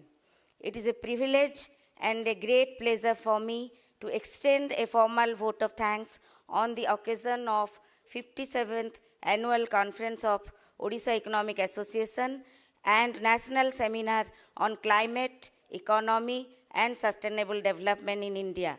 On behalf of the Department of Economics, Ravenshaw University, I would like to express my heartfelt gratitude to all the dignitaries who have made this inaugural session a great success. First, let me express my sincere thanks and gratitude to our esteemed chief guest, Professor Panagaria sir, for gracing this occasion and sharing his valuable insights. He focused on three things in order to boost growth in our economy, that is political stability, increasing per capita income, and our size of population and particularly young population are responsible for boost the growth rate to more than 8% level. I wish to express my deep regards and special thanks to our Vice Chancellor sir for his guidance, support and encouragement to organize this conference in a grand way. It would not have been possible without his support. Thank you, sir, for your kindness. My sincere thank also goes to our CPGC madam, who always inspire us. She is here in spite of her busy schedule. And thank you, madam, for always being with us and guiding us. I would like to thank convener of the conference, Professor Dharmavrata sir, for his guidance, motivation, planning, and leadership to organize the conference. Thank you, sir, for being the leader of our team and your continuous support to make this event possible. I wish to thank Professor Ravi Patra sir for his long and comprehensive presidential address focusing on the topic sustainable development and Odisha vision. I also thank Dr. Amarendra Das sir, Secretary OA, for his involvement in holding the conference from the beginning. I also extend my thanks to all professors, dignitaries for attending and contributing to this conference. Your expertise and experience will surely enrich our discussions over the coming sessions. I would also like to thank our sponsors, Odisha State Higher Education Council, ICSSR New Delhi, State Bank of India, and NABARD Bhubaneswar, also Ravenshaw University for their generous support, without which this conference would not have been possible. Special thanks to Dusky Lifestyle for sponsoring T-shirts for our volunteers. A big thank you to all distinguished guests and participants of the seminar for your active participation, which will make this conference really meaningful. A heartfelt appreciation to the organizing committee, economics department, volunteers, and supporting staff who have worked tirelessly behind the scenes to make this event a reality. Your dedication and efforts are truly commendable. I also thank press to cover the program. Once again, thank you all, and I wish you all a fruitful and insightful deliberation ahead. A good day. Thank you, ma'am. The formal meeting of this inaugural session of this conference ends here. We'll break for 15 minutes, and after the 15 minutes, we'll come back here for the next session. Thank you all.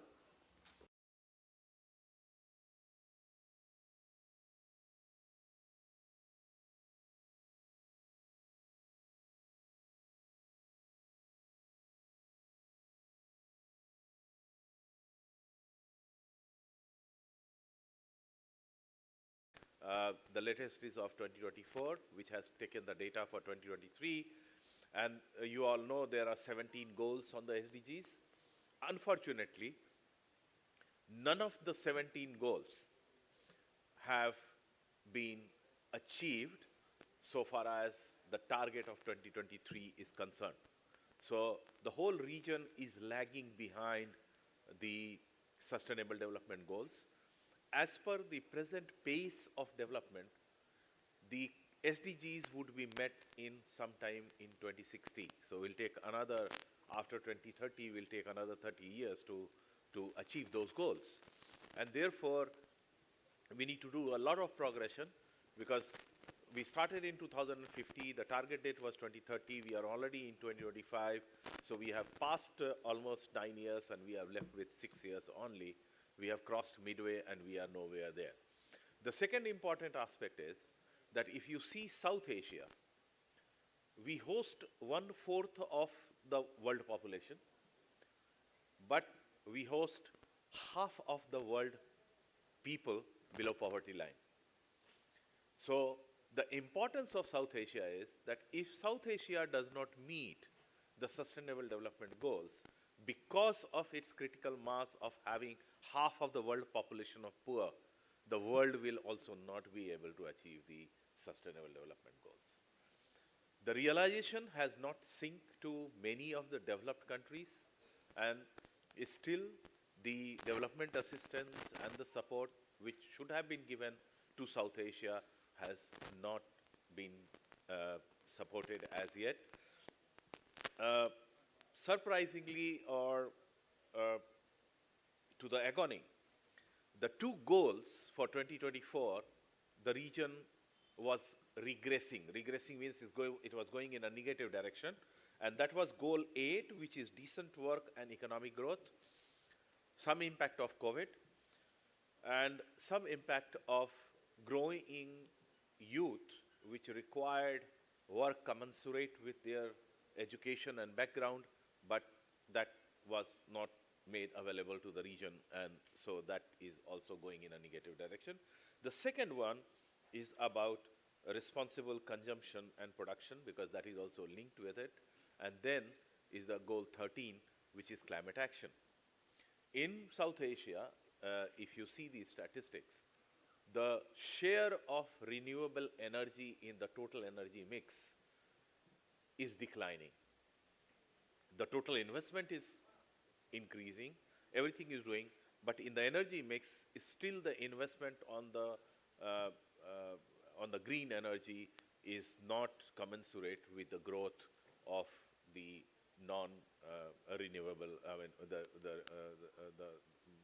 the conventional energy, that is coal, thermal, oil-based.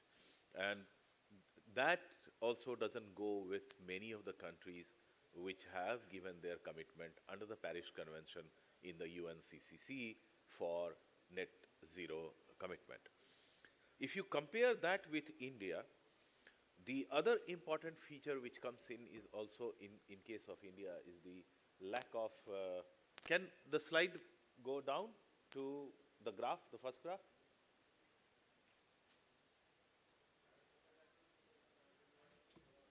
Can somebody scroll down, please?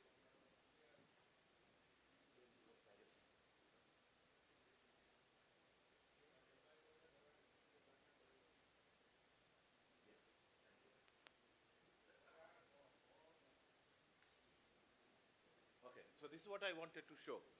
So the left-hand graph is about South Asia, and the right hand is India. And what I want to show you is, despite having some green areas where these are the positive growth, good development happened, but you can see yellow is stagnant, red is regressive, but still the gray is the lack of statistical data to really assess and monitor the SDG progress. And it's not only for India. Many of the countries in South Asia, they all have these grays. And lot of data is required to be generated. And that is where brings you researchers, academicians, because Government of India captures the data, but many of these data are captured through the sampling methodology, and sometimes they are periodic, and no, it's fine. Or, no, it's okay, it's okay. And therefore, it would be important if some research or even Government of India has come with the localization plan where they are involving state government, local agencies into it. Odisha is well poised. We heard by Honorable Vice Chairman about the progress of Odisha. This is a good area to do research and bring the policy perspective for evidence-based policy making into the government, depending on the areas in which you are working. Now, if you see the other graph, and this is coming from the left hand and the right hand, both the graphs I have taken it from Niti Aayog's SDG India Index of 23-24. The national average is 71, and Odisha is slightly 6 points behind. And if you see Odisha, it's here. Among the states, you rank here. So Odisha is 1, 2, 3, 4, 5, 6, 7th from the bottom. So there is a lot which needs to be done for Odisha in terms of SDGs.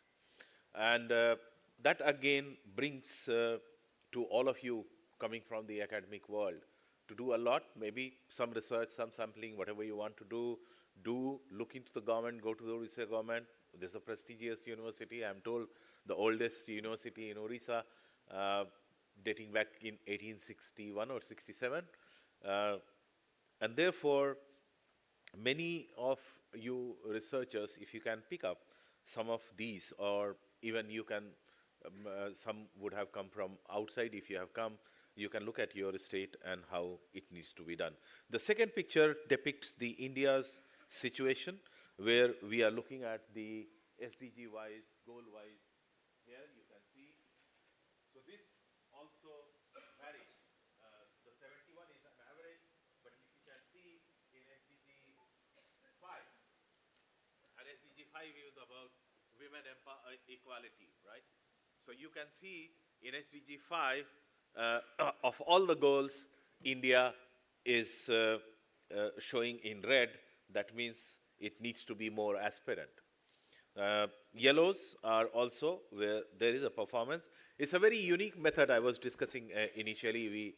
We are party to the methodology of the SDG index, which is developed by Niti Aayog, because this is a part of a UN, a Government of India collaboration. UNDP does it.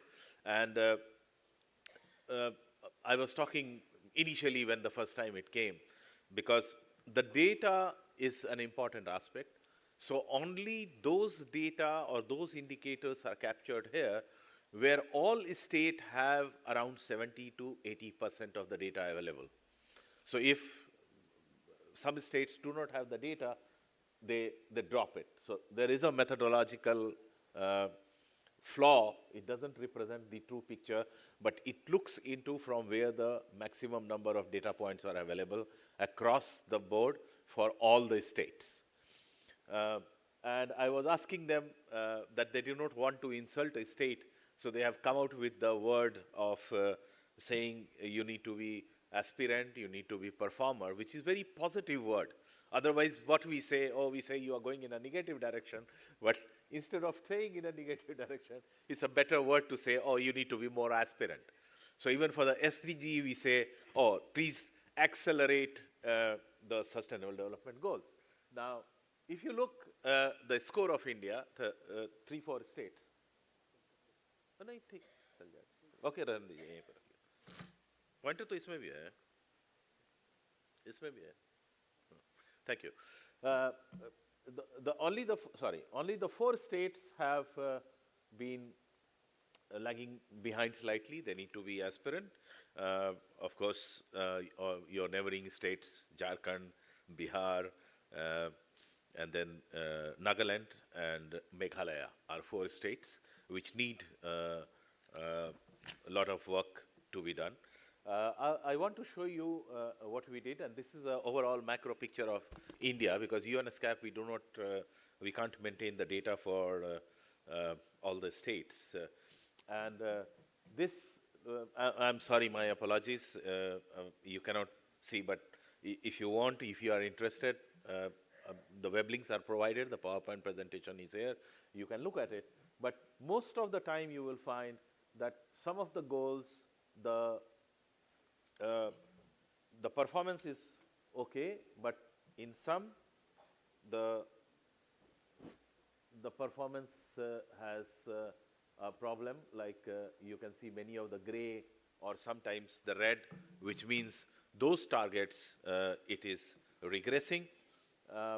You can also see how over the years different targets have been performing.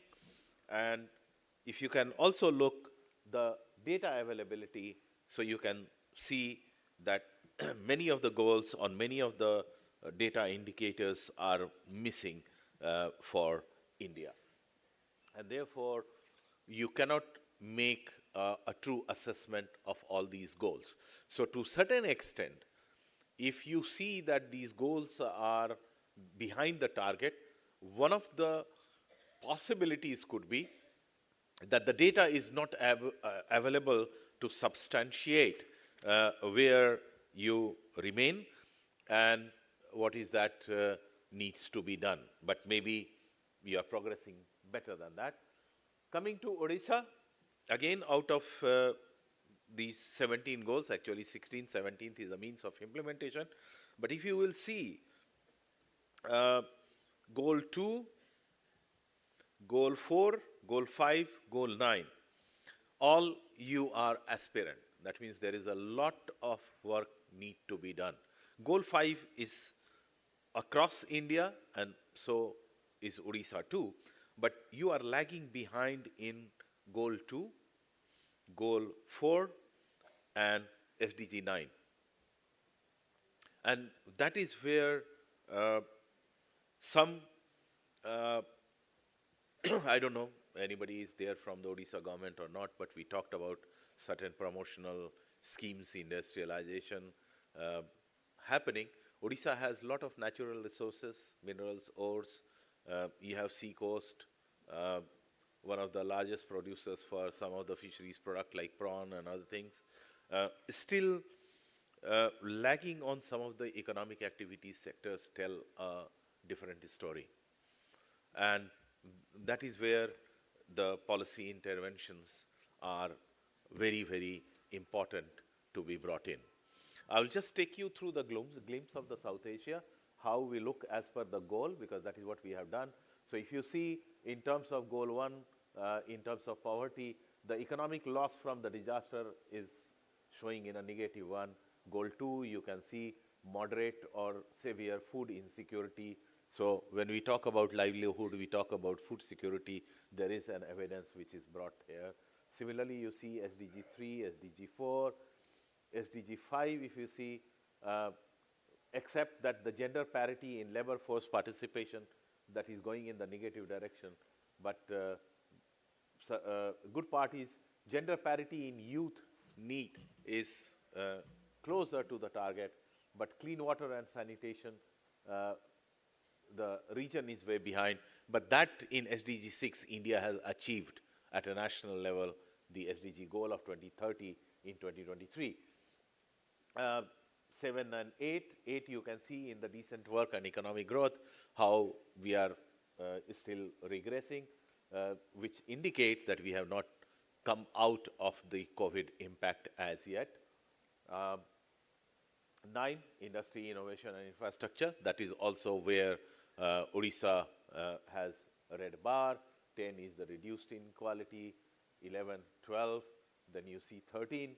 And 13, again, the proportion of local governments that adopt and implement the disaster risk and resilience policies, and the greenhouse is going in a negative direction. And 14, life below the water is important. So you can see 15, 16, and 17. If you also compare with South-Southwest Asia and SAARC, because SAARC is 8 countries, South-Southwest Asia because of Iran and Turkey coming more integrated towards the Europe, it has some pull-up effect.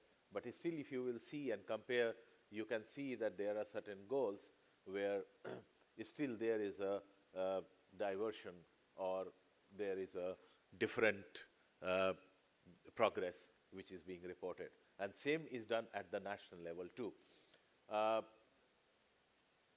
I would not touch upon this, but I would only say that even for the South-Southwest Asia, the progress to achieve target is only 4.4%, but for accelerating and where we cannot measure, that means the statistics is lacking, is 43.2% of the targets which are there.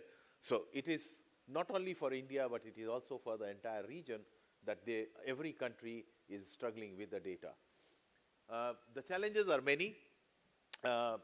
Economy and infrastructure, some countries are doing better. India has been investing a lot in infrastructure, economy, Atmanirbhar Bharat, the scheme announced by Government of India during COVID, Make in India, many things are coming now. PLI, the present budget also, we saw some of the support which came to the industry.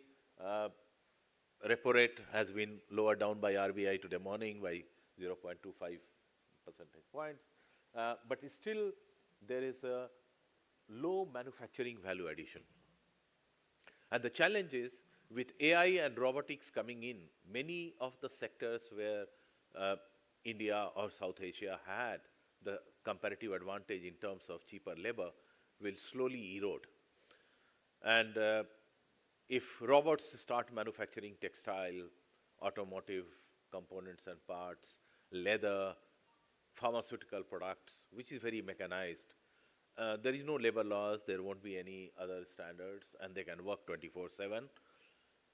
And that is a big challenge. So unless these countries, including India, adopt to these digital inclusion, we also have a jobless growth, digital device is there. Skill development is still an issue, and especially for the youth. Financing, that is another aspect. As per ESCAP estimate, we require, and we did it for Asia and Pacific, a huge amount of money is required by the countries to meet their sustainable development needs. And if you talk about going into the renewables, still it requires billions and billions of dollars. And where does it come from? Putting a tax on the people is also not a solution. So ESCAP is also promoting through the green bonds and sustainable bonds for some of the countries in the region, like Sri Lanka, Bhutan, etc., for coming out. Social gap also exists. There is social protection coverage is less. Gender inequality we have seen. Environment and disaster is another challenge which we all face every time. We are not being able to utilize two regional groupings in the region, SAARC and BIMSTEC, for our advantage, especially India. Odisha could have benefited from the BIMSTEC because of closer to the borders for Bangladesh, Myanmar, and going to ASEAN and taking the sea route towards the ASEAN, but still BIMSTEC is taking time. The priorities are many. We have divided into these three pillars of economic, environmental, and social, and then looking into how to build the financing gaps, how this digital divide can be built in, how we can invest in the data. Regional connectivity is another challenge which we have been working on for the last 3-4 years. All Asian highway, trans-Asian railways, everything is there, but when you go at the border, there are huge bottlenecks. So the trucks which can cross, say 300, 400 kilometers in one day, in few hours, double the time is taken to cross a few kilometers at the border because of the bottleneck. And the challenge is, it's not only for improvement in infrastructure to be done at the Indian side, but the other side as well. Otherwise, the challenge remains. And that is where what we do is we provide technical assistance and capacity building on 8 core programmatic areas, which is development financing, trade, transport, energy, disaster risk reduction, environmental issues, social development, statistics. Our program has been on SDGs analysis and exchanges, cross-border connectivity, women empowerment, sustainable energy transition, air pollution, and disaster risk management.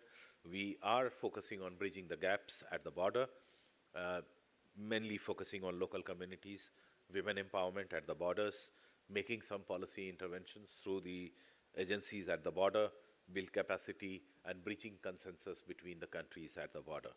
We have also created a South and Southwest Asia network of think tanks on SDGs.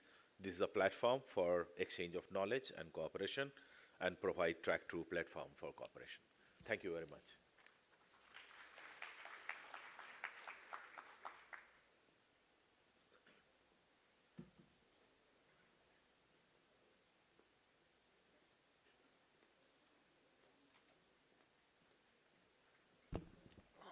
Thank you, Dr. Ratna, for this talk, which is so informative.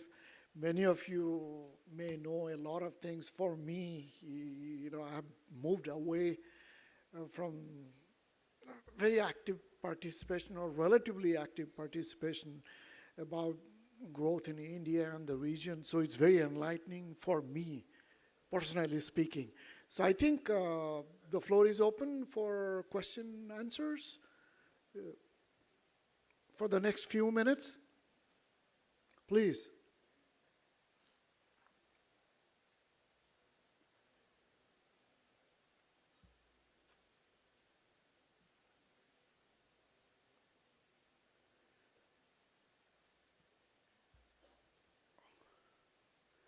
Are we feeling shy, or I don't know? Or I made a very bad presentation. No. It is so good that.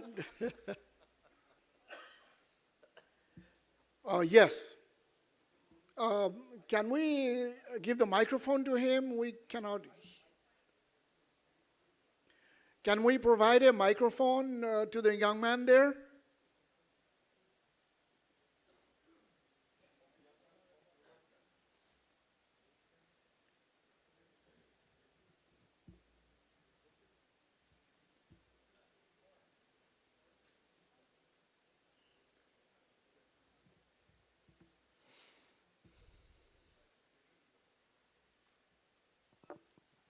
Hello, sir. Thank you so much for this excellent presentation. My question is related to Sustainable Development Goal 10. As per the 2023 progress report of Sustainable Development Goal, SDG 10 is one of the worst performing SDG goals. I think 40% of the nations are out of track. 10% nations only somehow follow the track. Considering the overlapping of the other sustainable development goals with Sustainable Development Goal 10, suppose SDG, we are not able to accelerate on SDG 10.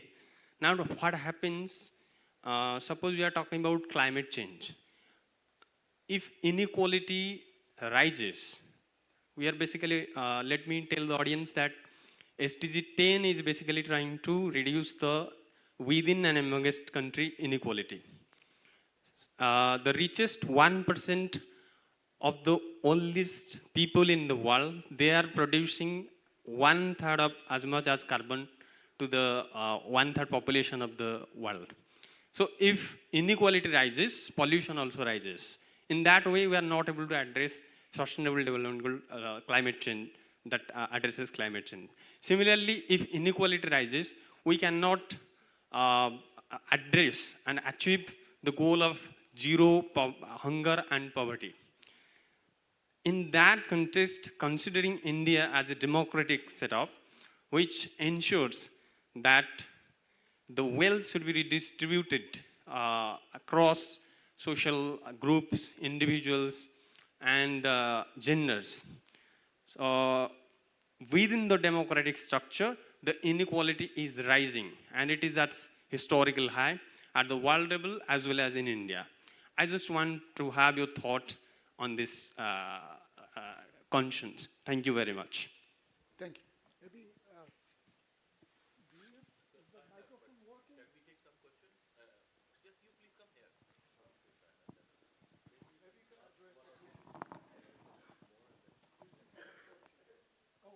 Hello. Oh, I didn't know. It's just a small tap, and it works. So we'd like to collect 2 or 3 questions, and then Dr. Ratna could answer them together. So next question, and I would request that please make your questions, try to keep it brief. That's fine. Okay, go ahead. Hello, thank you very much, sir. My question is related to methodological aspects of estimating sustainable development index. Let me interrupt you. Whenever you speak, just introduce yourself. We would like to know your name. What's your My name? name is Chandan Kumar Swai, PhD research scholar at the Department of Analytical and Applied Economics, Utkal University. My question is related to estimating sustainable development goal index. One thing is sustainable development index only indicates a relative aspect. It cannot show the absolute aspect. For example, by 2030, sustainable development goal target to provide 100% clean water to all households. Suppose among all states, Delhi provide highest 98% of households received clean water, and Delhi is the highest among all states. In goal is target to provide 100% clean water to all households. When estimating sustainable development goal by taking into minimum and maximum, Delhi score becomes 100. In index term, Delhi achieved it, but in actual term, Delhi cannot achieve it. There is a 2% lag. When is sustainable development goal index is a true reflection of actual achievement, or there is a need for absolute estimate in absolute term? Okay, thank you.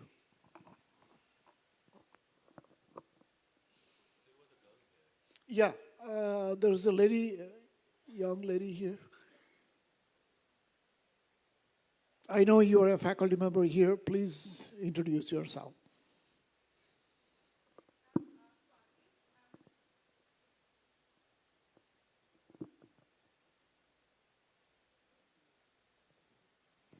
I'm Swati. I'm a faculty from Department of Economics, Ravenshaw. Sir, because you told that Odisha is lagging in SDG 2, and I remember there was a report in 2023 pointing out that there were starvation deaths in Odisha, but the government refuted that. And not just the Odisha government, but even the government of India. So I wanted to ask, like, how does ESCAP keep track of this, if at all? And the contention of the government was, how are you defining starvation? And so this was a report by a fact-finding team. So I want to understand if ESCAP keep tracks of this, and if government is refuting data like this, then how are we tracking this zero hunger and SDG 2 goals? Thank you. Thank you.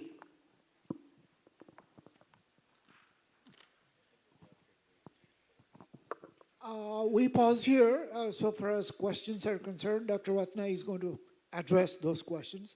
And then after that, please give me a time limit because I don't know what time constraint we're operating on. But at the moment, please, Dr. Ratna, go ahead.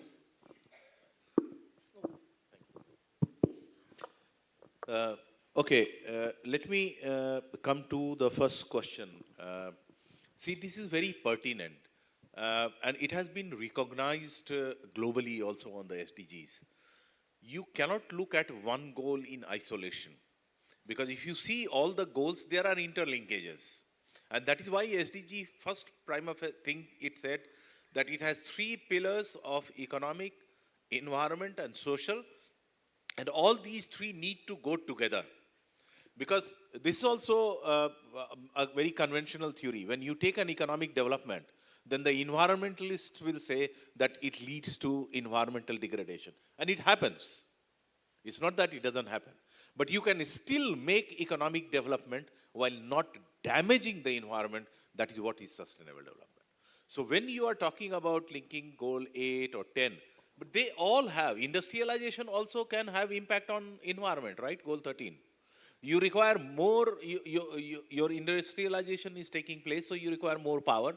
What is the source of the power which is coming? So it may have a negative balance on goal 13, but a positive balance on your employment, right? So it can happen, and that is where we ESCAP, when we go for a policy prescription to the government, we do not prescribe them target-wise prescription or goal-wise prescription. We cluster. And so that's why I said we have been working on 9 verticals. And in those verticals, we also look into the cross-connection, because if you impact one positively, it may impact the other goals or other targets also positively, while some may be negatively impacted. And that is what we do, and what we call is a systems thinking. So we look at all the goals, then we look at all the targets, and for different states or different, within the state, if you have different municipal or different districts, we call these people, we did one for India, 2 such for different states in India, and we call them and we said, okay, look at you identify for your state, because of the different economic development or different stages, your challenges are different. You cannot have across India one single pointer. And then you look at how you can impact with one intervention in more than one, the goals and targets. So it is true. I entirely agree with you.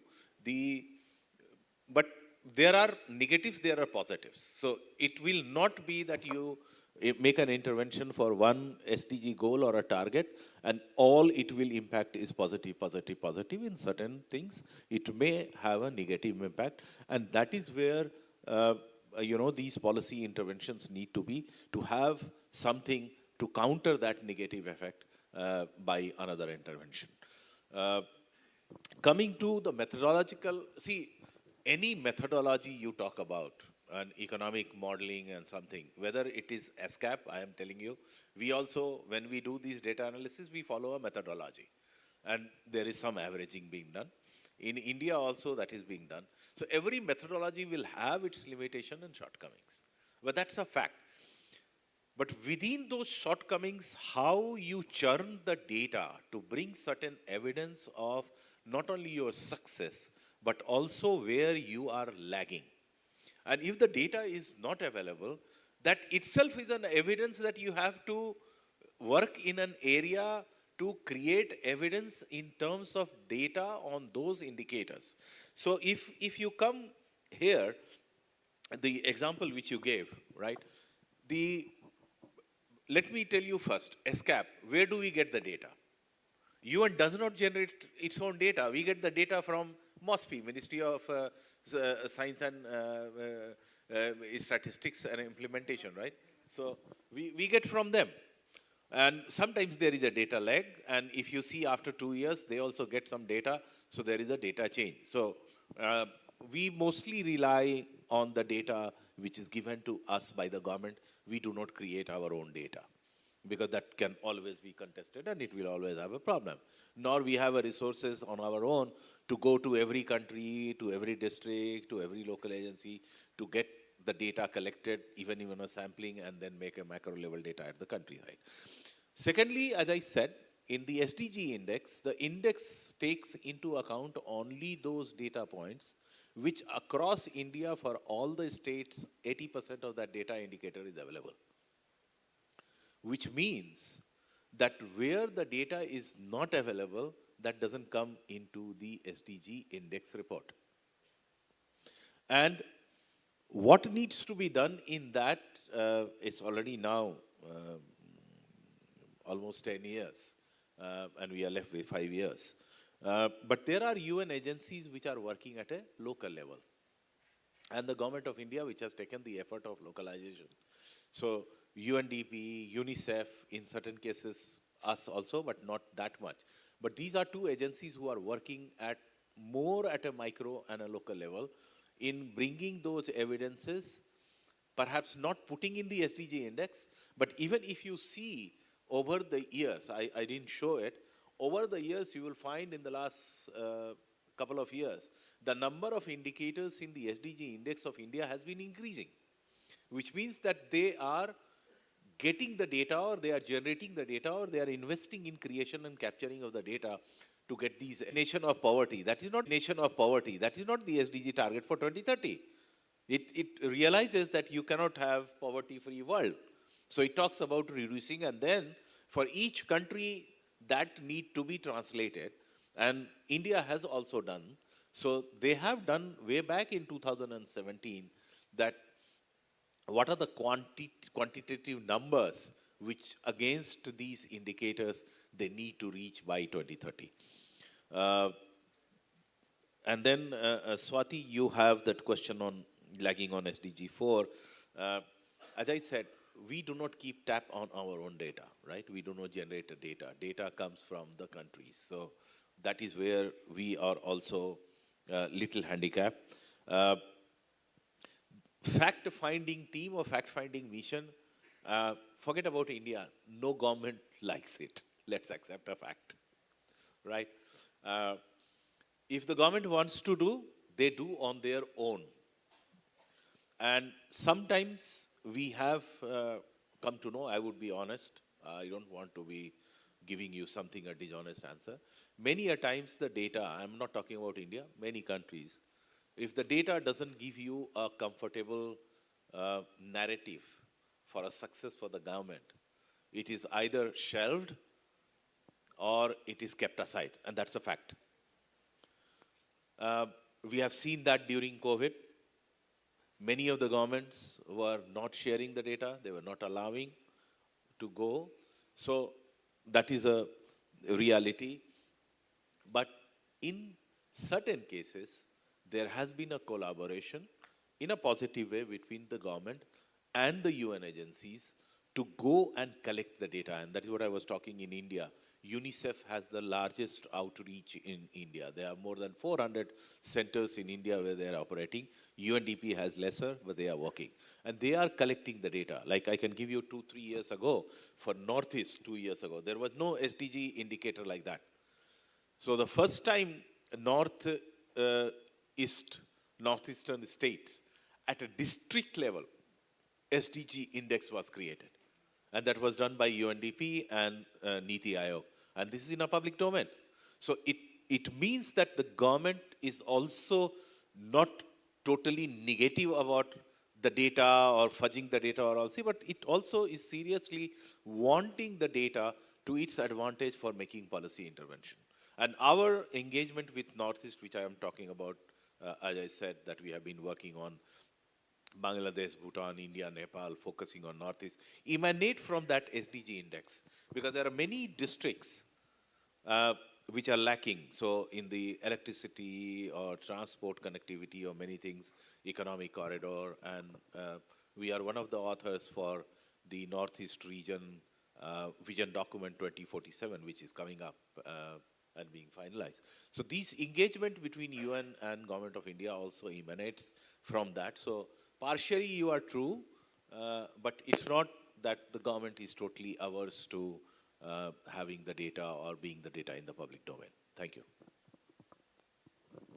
Thank you so much. That clarifies a lot of things, a lot of questions. My own comment, which is complementary to him, about the measurement, there is no perfect measurement. Like you can also argue that GDP has its own limitations and so on, but we have to work within that constraint and still make useful progress. That's all I want to add. I think for the sake of time, I'm sure you might have other questions. This is a topic of very general interest and particular interest to us here in Odisha. I suggest that if you have further questions for Dr. Ratna, we're going to have lunch or whatever break now. You can interact with him. I have just one question, but again, for the sake of time, I will not do it. I will just interact with him after we close this session. In fact, I think we should close this session now. Thank you, Dr. Ratna, once again for this talk. You know, for me, it's very enlightening, and it gives a general overview. Thanks a lot again. And thank you so much. And in my initial address, I forgot to thank the economics department and Ravenshaw University for organizing this. This is very important. Thank you all. Thank you, Dr. Ratna, and thank you, thank you, Professor Das. We would like to express our sincere appreciation. So I request Professor Dharmabhadra Mahapatro to come to the dais and present a memento to Dr. Ratna and Professor S.P. Das.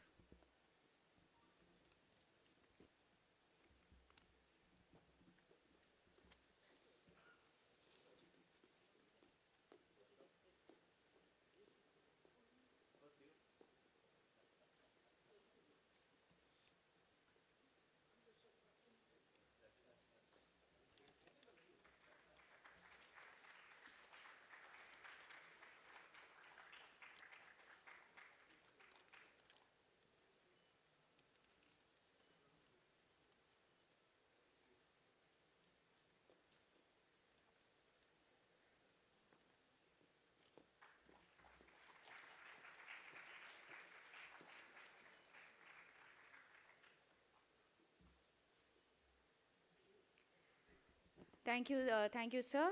Now we'll break for lunch. After the lunch, the next session will be here. So we'll come back after the lunch. Thank you all.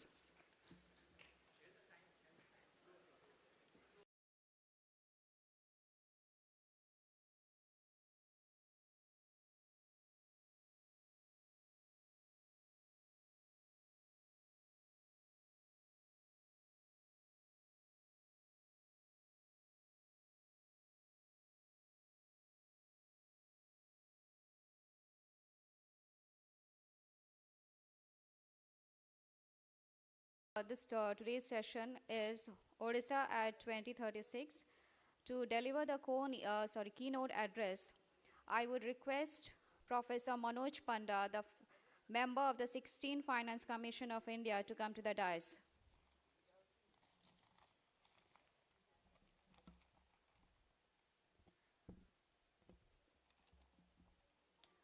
Professor Manoj Panda is a distinguished economist with an extensive background in both academic leadership and policy advisory role.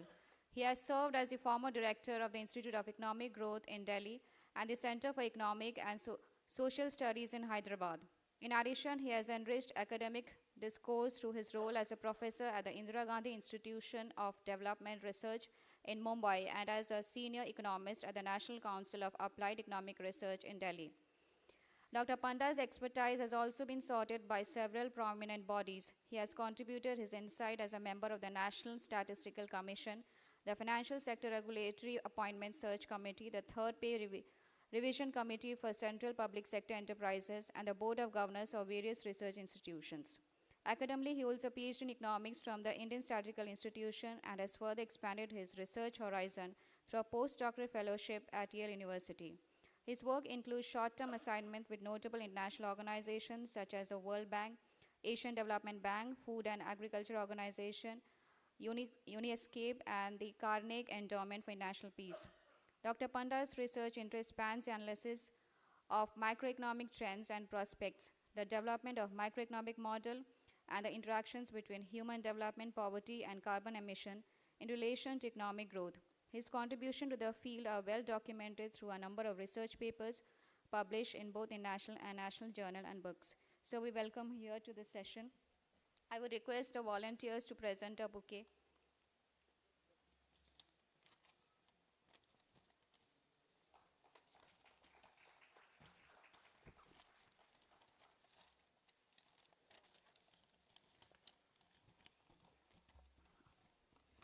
May I request Professor Prashant Kumar Panda, the Economic Advisor, 16th Finance Commission of India, to come to the dais. Professor Prashant Kumar Panda holds a PhD in economics from Pondicherry University and has received specialized training in public economics and policy from the National Institute of Public Finance Policy, New Delhi. Additionally, he was a K.N. Raj Fellow at the Center for Development Studies, Trivandrum, in 2019. His research and teaching interests encompass public economics and policy, fiscal policy, decentralization and fiscal transfer, state fiscal management, applied statistics and econometrics, healthcare financing, and health economics. Dr. Panda has also taught at various institutions, including the Central University of Tamil Nadu, where he served in multiple capacities and as a visiting faculty at Odisha University of Agriculture and Technology, Biju Patnaik University of Technology, and Central University of Odisha. He was also the founding coordinator for the development of economics, education, and history at the Central University of Tamil Nadu, served 2 terms as the head of the Department of Economics, and held positions on the Academic Council, Executive Council, and the Court of the University. He has been the chairperson of the Board of Studies for Economics at CUTN and is a Board of Studies member at several other universities and autonomous college. Recognized as an inspired teacher, he participated in the prestigious Inspired Teachers in Resident program at Rashtrapati Bhavan in 2015.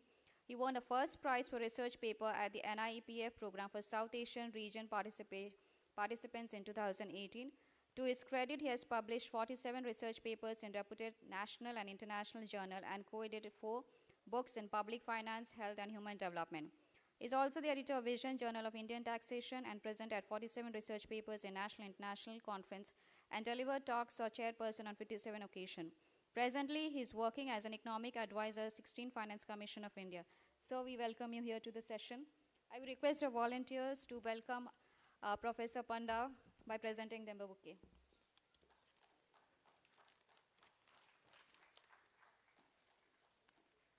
Now I request Professor Manoj Panda to chair the session.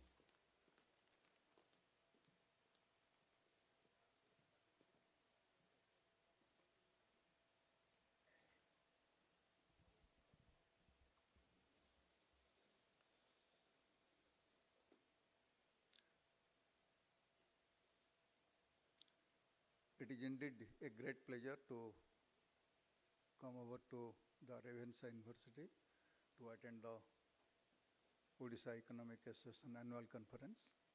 Thankful to the President and Secretary of the organization for inviting me. Also, it was a pleasure to meet old teachers, some of the old friends, and of course, several students who have been interacting with me over the years. Today, what I want to do is, I'll just touch upon some issues. The overall theme of the session is Odisha at 2036.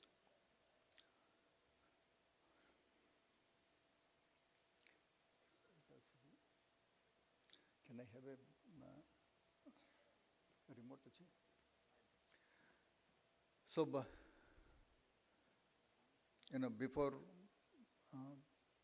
Professor Prashant Panda speaks in detail, I'll just touch upon a few things that I thought could provide some usage.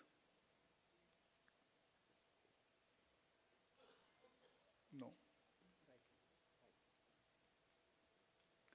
Some issues for discussion, it could also help some students to take up some news topics. They might already be thinking in that line, but possibly at the cost of repetition, possibility is worth introducing it.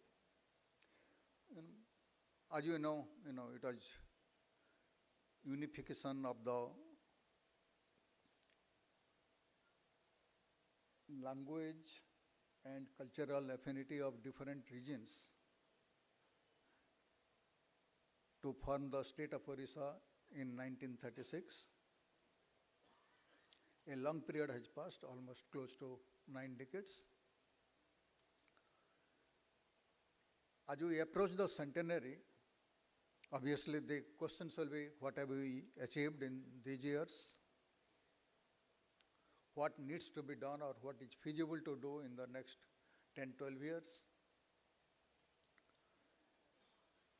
And to some extent, what will be the challenges to achieve the things, achieve our targets. I'll not go into some of these basic features, that everybody knows, the population growth and SC/ST population. But the population growth, main thing to point out is Odisha's population growth is now around 0.5%. This figure is a little bit old, obviously, but currently around 0.5, 0.6 is a very, very reasonable growth rate given the current size. And that will possibly help us to translate the GSDP growth into per capita GSDP somewhat faster.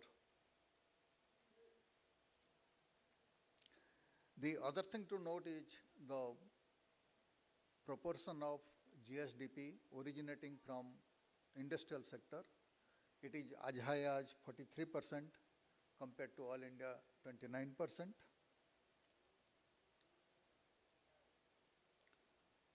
I think on the constant side, where we face the problem, the labor force participation rate, LFPR, it is relatively low in Odisha, particularly in the urban areas. Women labor force participation rate in urban Odisha. School dropout, again, at a lower level, it is similar to all India, but at a higher level, that is from standard 8 onwards, the dropout rate is high. And one thing that repeatedly comes up in the context of Odisha is why the infant mortality rate is high. I think these are major socio-economic challenges, and one can look at it from various dimensions, and they will continue to attract attention of researchers for a long time. Economic growth, in the last, after initial divergence for a couple of decades from the national average, divergence that in the sense that Odisha was diverging away from the national growth rate or national mean per capita income. In the last 2 decades or so, it is trying to close the gap. It is moving towards some kind of convergence of national per capita GDP. Currently, the differences are, depending on the year, it could be somewhere between 12 to 15%, depending on what variables you take, real or nominal. But it is, earlier it used to be 25, 30%. It has closed the gap. And that's because for some time at least, the per capita GSDP in Odisha growth rate was higher than that of India's per capita GDP. Now, why do we need growth? I think in the morning there are some discussions on that. But I'll say that, it is an indicator of, average indicator of level of living. Average may not mean much if distribution is not under control. But at the same time, it also raises the capacity of the government to intervene in some crucial aspects of level of living. I have listed down some, for example, health, education, infrastructure, provisions. It will have capacity to intervene because it will collect more revenue. Similarly, the benefits to the deprived sections of the people, how to live them, whether they need some special policy interventions, it may help in that also. And of course, what Dr. Ratna was telling in the morning, that the environmental aspects, it can help in preserving that also. Some of these things are very much part of the SDG programs. Having told that, that is the good part of it, where we have the positive side. On the negative side, the consumption levels are, the difference of the mean monthly per capita consumption expenditure, what the NSSO data gives us, that difference is a bit larger it is not closing down so quickly as the per capita income. But more than that, if you see the NSSO 22-23 data,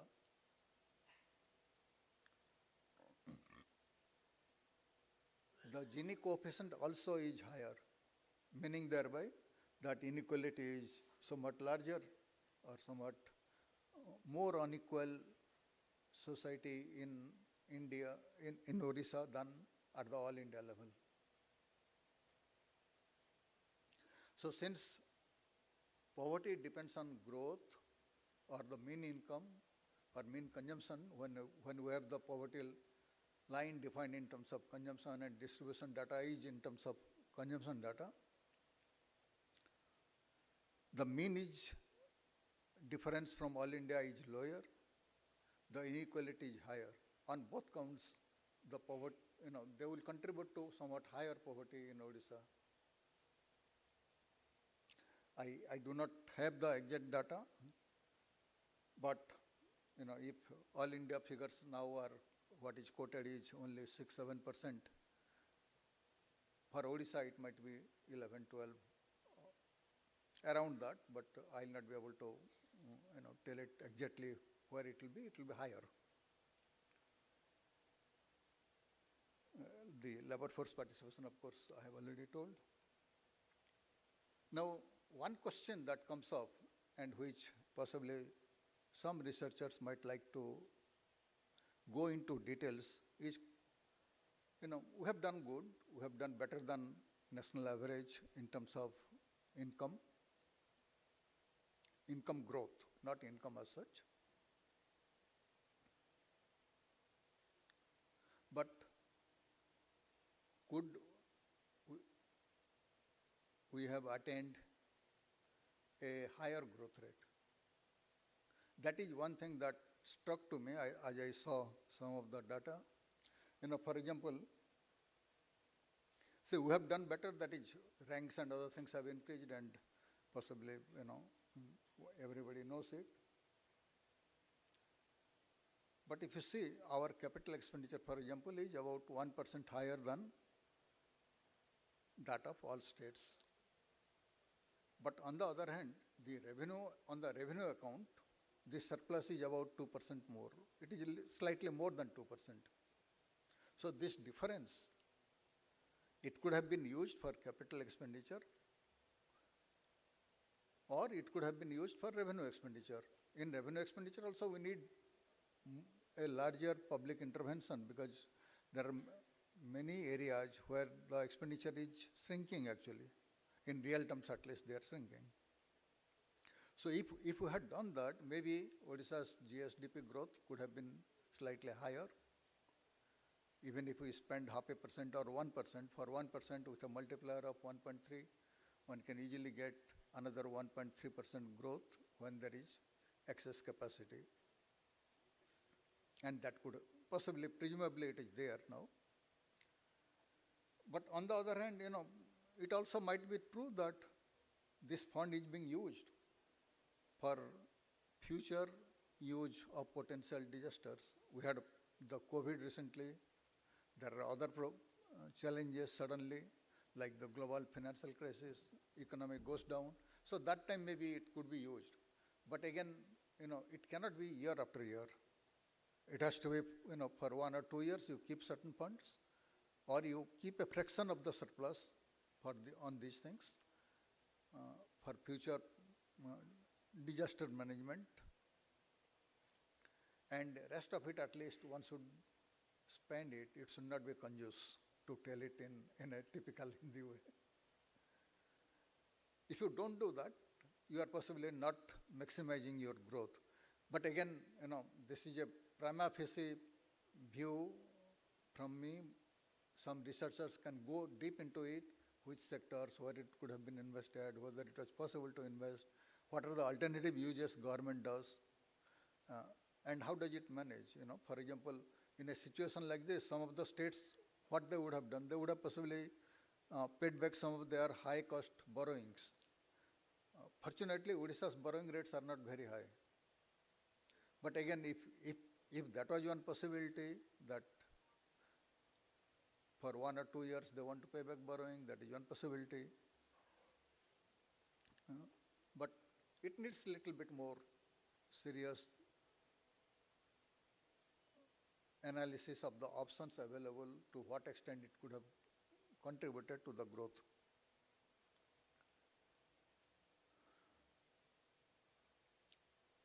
Now, next question I put is, I'm just flagging some questions only.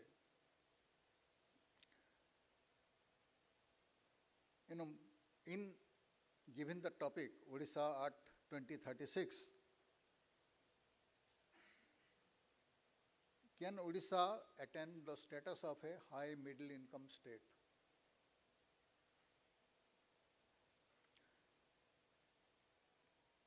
Currently,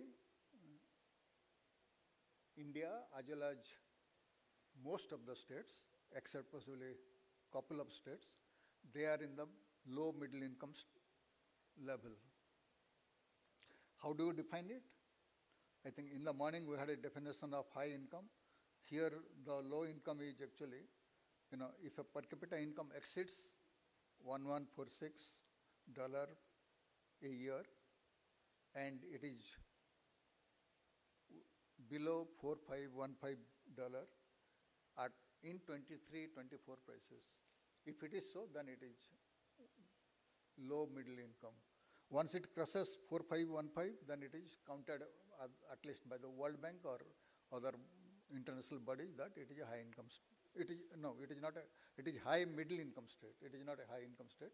For high income, again, we have to go back to several times more than this, about 14,000. Now, if the income growth of India, of Odisha, continues to be 1 or 2% higher than the national average, and national average, what, for example, in the Professor Panagaria was telling in the morning, was somewhere between, say, 6-7% in per capita terms, in dollar terms, or he was even quoting slightly more than 8 also. If that is so, and in Odisha can have 1 or 2% higher than that, then possibly by 2036 it can double its per capita income in dollar terms. Again, for the reasons explained there, the real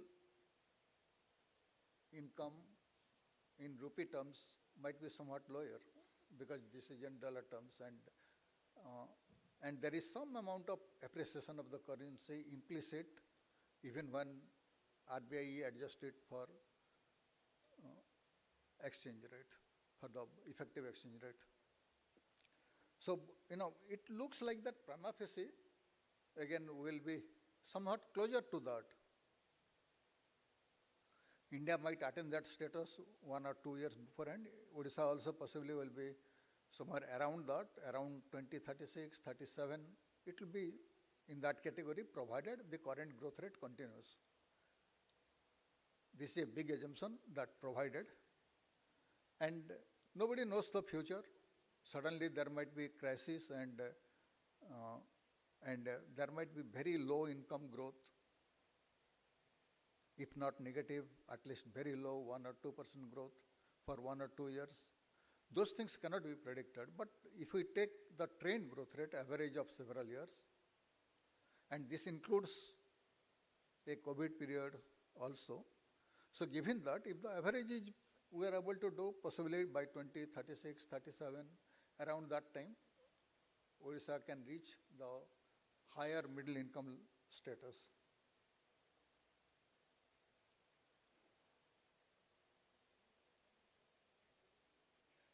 But at the same time, to derive that status at the average level is one thing, but to say that our people are better off if we pass through on the roads or into the villages or into the slums in the cities, if we want to say that they are, they might not be as good as the advanced countries, but if we say that they are better off than what they were in 2025,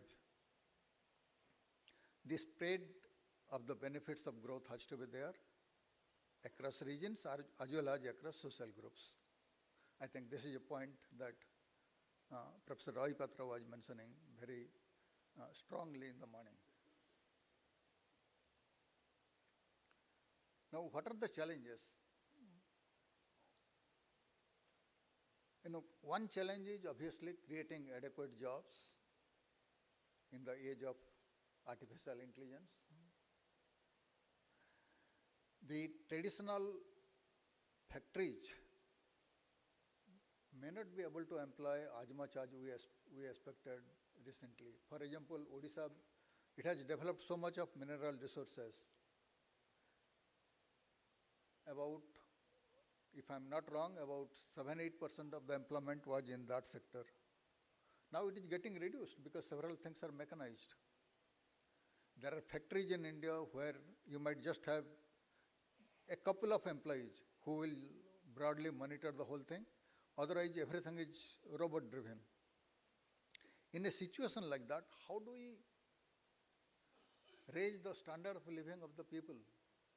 That's a critical question, and this question will possibly continue to haunt various sections of the society, including political leaders. Some of the programs like universal benefit transfer or some such things might be because of that. But this is one area where possibly one has to think over.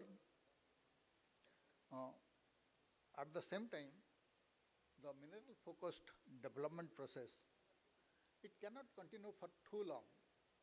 Last 15-20 years, we have benefited quite a bit from that. Maybe we might also benefit for another few, 1 or 2 decades. But in the long run, we cannot benefit from that. We have to rethink about development process. We have to reduce that share and diversify the industry.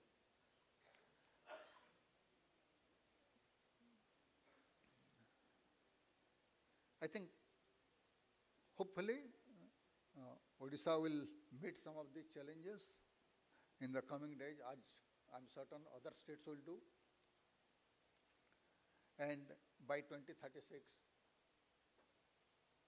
our at least growth and distributional targets will be able to meet, or let me put it this way, growth and welfare targets. Distribution, I'm not certain. It has, currently, if at this level of development, it is more unequal than all India, one doesn't know what will happen in future. But at least the welfare aspects should be taken care of. And I'll say, at the end that there is no room for complacency.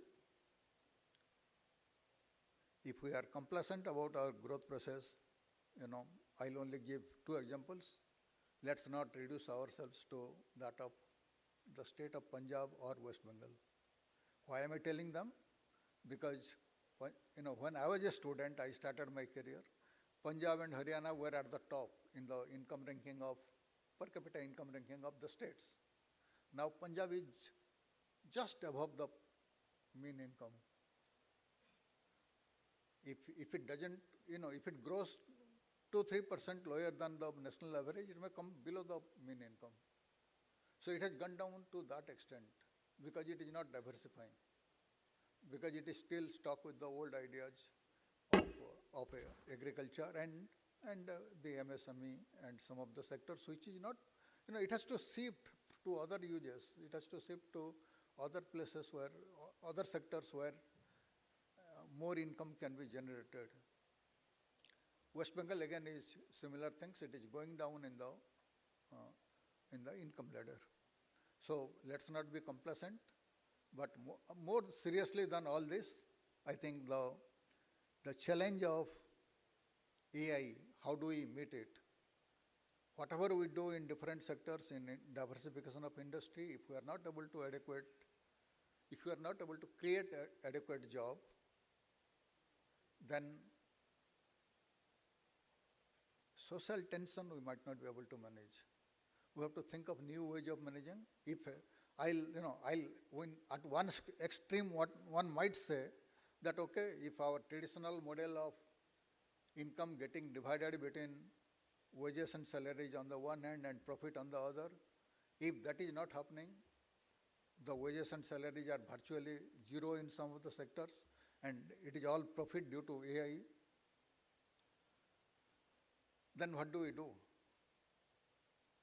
It is here that, can that part of that profit be distributed to people in a creative way so that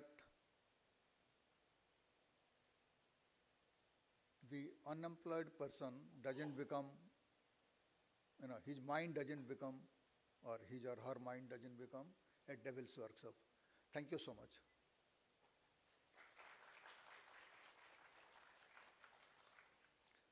Okay. Yeah, now I request Professor Prasant Panda to go into some more details and in his own way, and he will, I'm certain that will be much more data-based and more, it will give rise to more thoughts. Yeah, Professor Panda.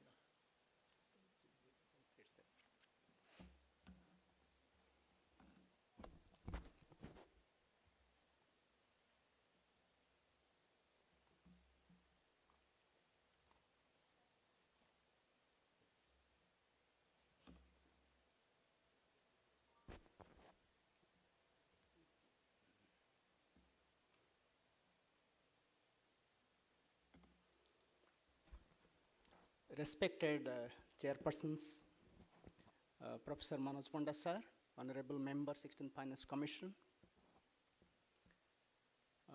Distinguished President of the Conference, Professor Ravi Patra sir, Convener of the Conference, Professor Dharmabrata sir, my good friend Dr. Amarendra, Secretary of the Associations, and on the front row, all my teachers, Professor Padmaja ma'am, Jagannath Linka sir, Bimal Sahu, Bhagavatra Patra sir, and Madam Mitali Madam Himanshu bhai, and all my dear friends, colleagues, and students and fellow participants, very good afternoon to all of you, namaskar. And in fact, for this session, my job has become easy. And when we have Professor Manoj Panda sir on the stage, and he has elaborately and very briefly and very lucidly has explained what are the challenges before the state, and in reaching the vision 2036, where we can stand, what are the challenges before he has nicely explained. And to his talk, the morning presidential address is well supplemented, and followed by the talk presentation by on the sustained SDG. So all are correlated, and so I felt my job would be much easier to explain, and what are the achievements and what are the challenges we have, and where we can set ourselves by 2036. So in this slide, what I have tried to see, what we are trying to see is that we are making a comparison of all Indian states, and we want to see on different indicators, whether it is economic, whether it is social indicators, whether it is demographic factors, and where we are now. Last 10 years development, actually where we were there before 10 years, 2012-13, and toward 2022-23, how those indicators have moved and where we have reached now, and in next 11-12 years, where we can reach. So this is, we want to see we want to actually place Odisha, actually where we are now at, in terms of various indicators we want to see. Besides that, we want to have a comparison, and when you look at the national average on various indicators, and actually where we are now. So we want to see these things, and then we can give few thoughts about how we can move ahead, and look at the good practices of various states, and then actually where we are lagging, and given our situations, given our context, and how we can move forward. One thing, if we look, now we are all celebrating, very recently the Niti Aayog has published the Fiscal Health Index ranking. And there we have been assessed, Odisha has been ranked number 1 fiscal healthy state and fiscally managed state among the. So Odisha is one of the best in management of particularly fiscal indicators and development indicators that has been highlighted. Similarly, when we talk about in terms of fiscal management, we are number one. In case of disaster management, we are number one. In case of sports infrastructure, we are number one. So look at, these are something very happy to listen, and it is good to know all these things, but same time. But if you go back 20 years, 30 years before, and if you just look where we were and how these 30 years evolved and how we have come and how we have reached this stage, really that is much more important to know. And if you look at 90s, no need to go back much prior to that. If we can look at 90s, and we had a series of, we were a completely debt-ridden state. We were completely dependent on borrowing and central transfers. And our fiscal deficit, revenue deficit was much more higher. And the public debt as a percent of GSDP was more than 50%, 54, 55%. And even our revenue was much low. And if you look at in terms of the public debt was around 400% of the revenue received. So we have come a long way in terms of fiscal development, in terms of economic development, in terms of social development. And if we compare what we have achieved today, we can't say that we can't blame government, nothing has happened. Definitely, a lot of planning has happened, a lot of things have happened. Because of those reasons, today we have reached, actually, we are, in terms of fiscal health, we are ranked 1. In terms of disaster management, we are ranked 1. On various indicators, if you visit the sports infrastructure in Kalinga Stadium, you will never feel, okay, it is Odisha or somewhere you are, and the way the development has taken place. And so also the roads, so also the infrastructure facilities in the development particularly. But we have paradoxical developments. And that has been reported not from today, since quite for long, that the poverty in the midst of plenty, we are resource-endowed states. We are rich in resources, but we still remain poor. But we have come a long way in terms of poverty. If you look at, I was talking about 90s, if you look at 90s, the poverty was around 48%. The headcount ratio was 48%. Now we have come down to 15%.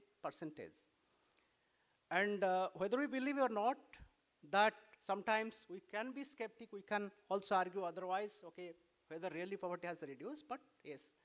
If you go to look at the villages, 20 years before and today, a lot of developments, whether it is infrastructure, houses, roads, facilities, a lot of developments, but again, a miles to go. Whether it is a urban development, rural development, a miles to go. And and if you look at those, the basic indicators, Sarah has already pointed out, where is our position, where is our rank, and how we are moving in terms of different indicators. So when our size, where is the size of the state? And we can say, what is the size of the Odisha? If you say, it accounts 2.83% of GDP. In terms of population, our rank is 11th. And in terms of area, we have 4.7%, 4% of India's areas. But out of that, 40% areas we have around more than 30% of areas for forest cover. And we account 7.6% of India's forest cover. And in terms of the minerals, we used to call our economy is mineral driven economy, and we are number 1 state, number 2 state in terms of the particularly coal and chromite, we are number 1. And like we have several indicators, and iron ore accounts 28% of the all India, and coal accounts 24% of all India explorations, bauxite 59%, like so on. But when you look at, these are the figures for 20 to 23, and if you look at the fiscal, all these 3 indicators, and we account 4.53% of own receipts of all states. On revenue side, we account a higher percentage. That means we are mobilizing more revenues on our own. Whereas if you look at expenditures, we are a little bit stringent, and 3.99% of all states. And when you come to the debt, our debt is much lower in comparison to all states in India. And 1.545% of total outstanding liabilities we account for. So this gives some basic ideas about, and this is about various indicators. We'll come to social development indicators, other things. And I'm not going to explain this because sir has already pointed out certain things. So let us look at certain indicators from the economic growth and what are the compositions and where do we stand in terms of sectoral compositions, and whether really we can do something, and which sectors we are lagging, and where our focus should be there for 2036. And if you look at the vis-a-vis India and Odisha, and when and our GSTP only accounts, it is a very minimal percentage, 2.8%, 2.64, it has gone up to 2.8, 2.9% of total GDP. Our size is 2.9% of the total GDP. And if you look at year-on-year growth, our nominal growth of GSTP is around 12.37%, and where in India it is around 8%. But one important thing here is we have to mention is that the state level inflation, when you look at the state, these are all nominal growth, and when you look at the state level inflations, and continuously for last 3 years, the inflation at Odisha is around 6%, more than 6%. So when we should look actually the growth, this nominal calculation is because of the inflation. So when you look at the real growth, it would be around 6 to 7%. So why the inflation rate? Not only in Odisha, if you look at the Chhattisgarh, small states like Chhattisgarh also, their inflation is also, Chhattisgarh accounts highest inflation among the states. That is also more than 6 point something else.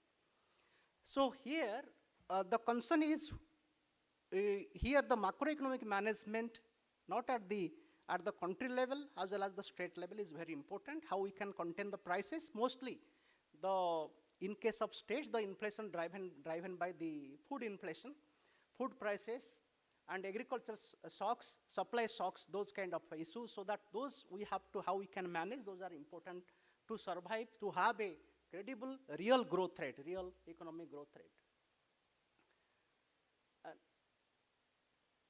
And if you look at the structural kind of between 3 sectors, and still the upper green portion is the tertiary sector, the middle one is our manufacturing and industries, and the down blue line one is our agricultures. So these 2Gs is 26% actually. So we are still heavily dependent upon agriculture, and mostly agriculture allied sectors, which gives around 21%, and around 9% comes from the mining and quarrying. But if you look at the orange color, over the years it has been little bit expanding, so which is a good sign. Our growth mainly comes from manufacturing sectors. But if you compare the national average, our service sector contribution is much lower, and it has been over the share has been declining. So that is a matter of worry. Why? But when this is also another paradoxical, and when you look at the nation and the country, and our growth is a service sector driven growth, but whereas in Odisha, our growth is manufacturing driven, and we are significantly, the manufacturing sector is improving. This, if you analyze this indicator, how strong is this, how better is this, and really is it going to help? Yes, of course. And without manufacturing growth, no time service sector growth can sustain for long period. So this is a good sign, our growth comes from manufacturing. But when we look, yeah. And when we look at the manufacturing, particular industry sectors, and the manufacturing contributes 23%. Construction, particularly if you look at the state like Maharashtra, Tamil Nadu, Karnataka, and the construction sector also contributes a significant percentage. And that is one sector where we are also grossly lagging along with electricity. Similarly, when we look at the services, and so among the manufacturing, what are the issues we have? In Odisha context, our industries are mostly skewed towards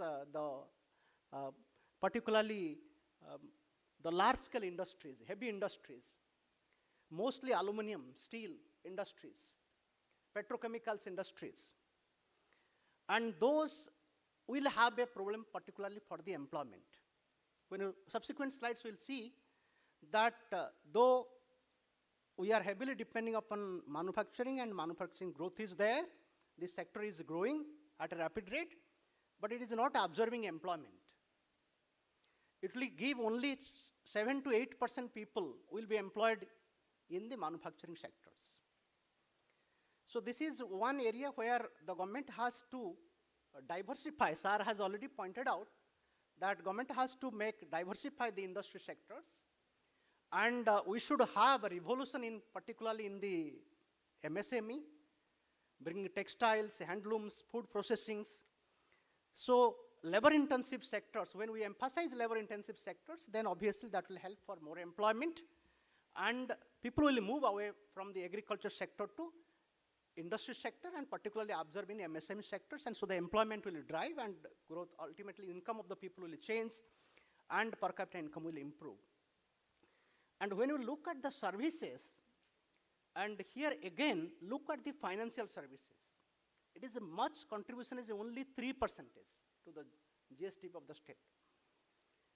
That is really true. When you look at the data, banking services has not reached the villages, panchayats. 2/3 of our panchayats doesn't have a physical bank branches.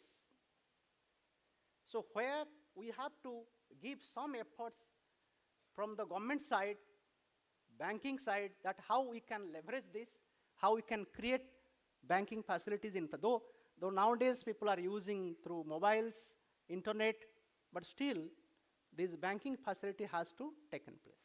Banking, insurances, financial services, that large scope is there for the development, whereas other states growing 7 to 8%, we are having only 3%. Real estate is another significant sector where the state can work on that, and further we can try to improve on that particular part. Then the service sector, when you look at the transport, financial, all other contributions are very small, and further it is not improving. Growth is also not improving, where we have to work on this. And these are the comparison of where among the all states, where is the figure of the all states average and where we stand. And in terms of Odisha share, both agriculture as well as the industry sector in total gross value added have remained above the average of share of all states. But when you look at in the service sector, and it is much lower in comparison to the national average. Suppose when we see this is 35, we have reached to 35% contribution to GSBA in Odisha, whereas all states is much higher, service sector contribution to GSBA is much higher. So I pointed out what are the sectors like particularly financial services, real estate, and tourism. Hotel and restaurants, our contributions are much lower, so those sectors actually significant improvement is required. And if you look at already, we have seen the size of the state in terms of GSTP. Our GSTP overall, the states is only 2.9%, but when you compare in terms of per capita income, it is much lower. So when we are planning for 2036, we are aspiring for Samruddha Odisha, or we are aspiring for a developed state. So presently, it is very important to look at where now we lie. So if you look at Odisha's rank is in terms of GSTP size, absolute GSTP size, Odisha's rank is 13. And when Maharashtra is 36 lakh crore, GSTP is 36 lakh crore, and I think 5 times higher, almost 4.5, 5 times higher than Odisha. Similarly, many states. And here, then question comes within another 10 years, how much we can improve and where we can position ourselves, what kind of priorities we should have so that we can move. And in the current scenario, these are the top 4-5 states which drive growth: Maharashtra, Tamil Nadu, Uttar Pradesh, though not in per capita, overall size is big, Karnataka, Gujarat, these are the top 5 states in terms of GSTP. And so where is our rank is in terms of 13. Maharashtra contributes 13% to the GDP, and where is ours is only 2.8%. Yeah. Yes, sir, I am going, sir. And if you look at in terms of contribution to GDP, already we have seen this. These are the lowest states. This is in terms of per capita. And if you look at 2012-13, among the all states, our rank was 21st. And within 10 years we have only improved. 10 years we have only improved by up to 19th rank. This is in 2012-13. The size of our GSTP is only 26% of the highest state GSTP in terms of per capita. So our GSTP is only 26%. Our per capita income lies within first 30% percentile. So we are at the bottom 30% in terms of per capita income, in terms of states. So 26% in terms of percent. If you take Goa's per capita income as 100%, our per capita income was 26%. Now we have from this 21st rank, we have moved to 19th rank. And our GSTP size contributions, it has from 26%, it has moved to 35%. So no much significant. If you look at the 10 years, we have moved by only 2 states, leaving behind West Bengal and Chhattisgarh. So we have crossed over only 2 states, West Bengal and Chhattisgarh, and still we are in the lowest 30 percentile of per capita income. So this itself shows where we are now, and within another 10 years where we can move. And if you look at what are the growth of different sectors, which sector is growing significantly, and here a manufacturing sector is one significant growth, then we are having mining, quarrying, and if you look at the last one, the construction sector growth is much lower. Only its growth is 3.4%.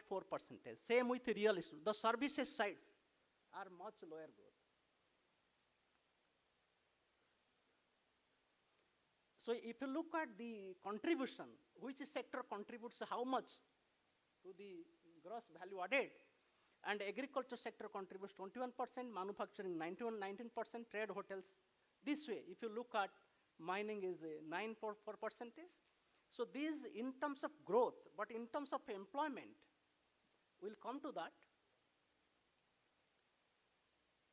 So our size of populations is 3.3 of the national populations, but when you look at the projected population growth, one significant factor is that our population growth is much lower, 0.6, Sarah has already mentioned that. And so in terms of population, our rank is 11. And this is very significant to understand that where is our dependency ratio. And the population, this mainly analyzes about the workforce. And the red one is for Odisha, and the dotted one is for India, when 55% people are dependent. And 54% in case of, this is Odisha, much lower. Population density, I'm not going to that. This is another significant factor which is very important. That in terms of urbanizations, when in the country, the urban share of the population has increased to 35%, last one decade, we can find our urban population has increased from only 2%, 16 to 18%.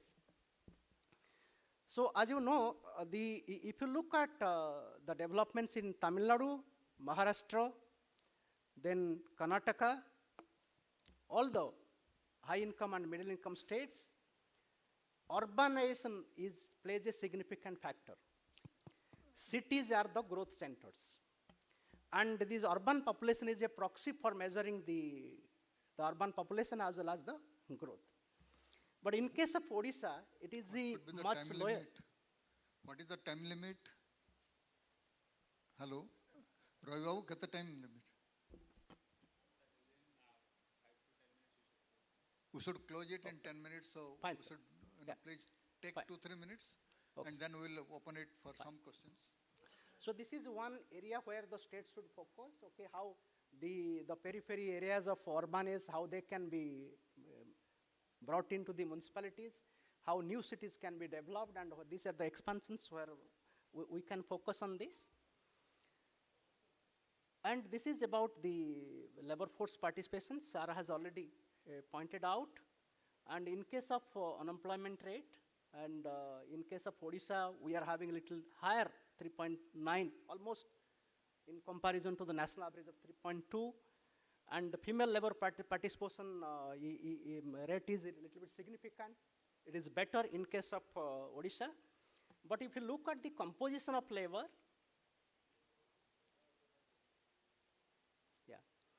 but if you look at the composition of labor, and among the women, quality of labor, employment labor, we can find self-employed, 75.5% of people are self-employed.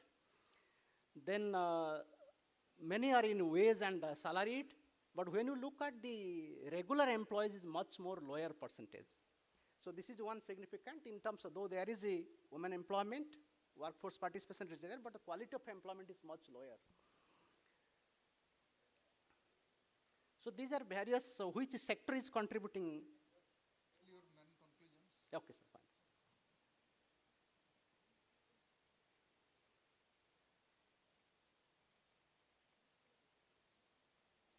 So due to paucity of time, I may not be able to explain all these things. I am coming to the concluding part. So how we should move forward, and during these 10 years or beyond, that we should have a short-term and medium-term strategy, keeping in mind for the 2036 and long-term strategy for 2046.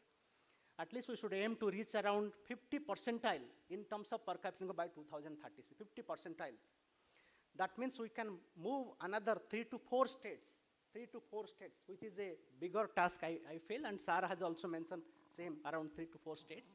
In last 1 decade, we have put behind only 2 states, and we should aim to reach around 8th or 9th rank in terms of states, in terms of per capita, among the 18 major states. So greater emphasis on bringing private investment critical sectors for growth and employment, and in lines with state and national objectives. Manufacturing is the key for development, and other sectors like construction, electricity, we have to emphasize. And the service sector, which is lagging now, has to uptick with emphasis on IT, transportation, financials, and real estate, hotel and restaurants. Other than mining, quarrying, agriculture sector productivity has to improve through infrastructure development, such as irrigation, warehousing, and besides, emphasis would be on sustained mining, exploring new areas. Roadmap for promoting, improving potential investment in MSME. And another important dimension is reskilling and upskilling labor. When we look at growth, we used to have 2 kinds of strategy. Short-term strategy, improving the consumptions, both private and government, looking at the demand side factors. And when we look at these long-term strategies, we have to emphasize on supply side factors, particularly how we can improve the infrastructure development, both like public sector infrastructure as well as drive private sector investments. Another important aspect is labor, and the third one is labor productivity. So what is important is the educations and skilling and upskilling is very important. So for driving the factor productivity and technology adoption. So these are the few things we have to look into by 2036. With this, I stop. Thank you. Yeah, thank you, Professor Panda. I think we'll we'll just take a few questions quickly, if there is any. Yeah. I have a small thing to ask. Please. Sir, in your list of challenges, why did you not include natural disasters? No, actually, okay. Why did we not include administrative reforms? Meaning, if we can tackle natural disasters and administrative reforms, probably we can grow much further. No, sir. In your list of challenges. No, just a quick reply. Right. That I was only trying to raise some issues which I thought are not generally raised. And, I do agree that natural disaster is one of the things that can derail the entire process. Right. And so also administrative and judicial challenges, that, those reforms are very much necessary. And without that, a long-term vision possibly will be difficult. It is not only for a state, but for India as a whole. Now, the obvious consequence of this would be, what would 16th Finance Commission do for these things, meaning natural disasters? Are we not actually in a disadvantaged position among the rest of the states of India, so far as natural disasters? Because we are a coastal state, we are an agrarian state, we have climate change problem. Now, maybe it's a delicate question, but it's a fact. No, that is a fact, and in fact, it is often, Odisha faces natural disaster more frequently than other states, and more intensely also. So, and because of that only, possibly I just hinted at in some places that maybe we need a fund for disaster management. But state can do to some extent. The fund also has to come from several other quarters, and some kind of insurance mechanism for certain things, it can help. But, again, one has to go into some more details. In an introductory remarks, I didn't go into. Oh yeah. Oh yes. No, it has improved quite a bit. As Professor Panda was telling, he was telling that 20 years ago, the kind of problem that was there, the state did not have flexibility to spend more. It had all the constraints. At least to have relaxed that constraint, that is a big achievement. Any supplements? And I think sir's question is very specific pertaining to disaster management and what is the role of the finance commissions. And actually there is a clear terms of reference pertaining to giving specific grants for disaster management of all states. And even previous 15th Finance Commission has developed Disaster Risk Management Index, DRI. And by using that, the risk level of different states have been assessed. And then the states which have a high possibility of risk or higher risk, disaster risk loaded states used to get more grants from. And from that point of view, Odisha used to get larger funds from the Finance Commission pertaining to disaster risk management. And the funds which goes to state under two categories it goes. One for disaster relief response.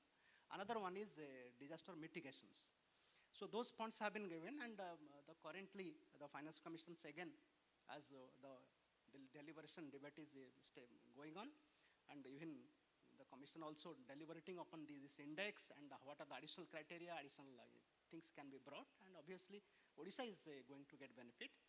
And what SAR suggested, the additional point is that we have some fiscal space because we are last 20 years, more than 20 years, we are revenue surplus states.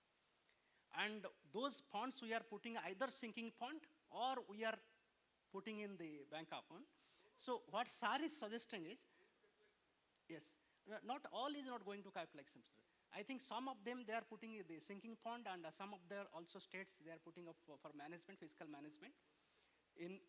So from those, some funds also state can divert for disaster management. Let's take some more. Any other question? Otherwise, we'll close the session.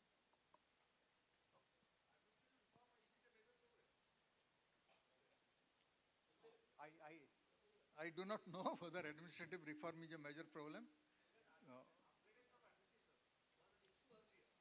We,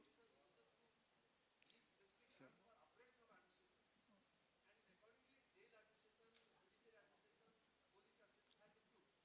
No, if it is spent for upgradation, then the surplus would not have been there.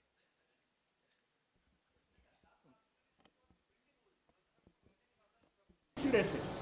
Now the deficiency you are pointing out is related to salary component, manpower component. I know universities departments are merging because they don't have faculty. Yeah, Thank you, okay, I think we have Professor. to stop. Yes, sir. I think we should conclude Yeah, here. thank you all. Thank you, Professor Manoj Panda and Professor Prashant Kumar Panda, for your sharing your valuable insight about Odisha 2036. So we'd like you to express our gratitude by presenting a momentous please. So I invite Professor Dharmabhadra Mahapatra to felicitate our dignitaries on the dais. Can we have the moment, please?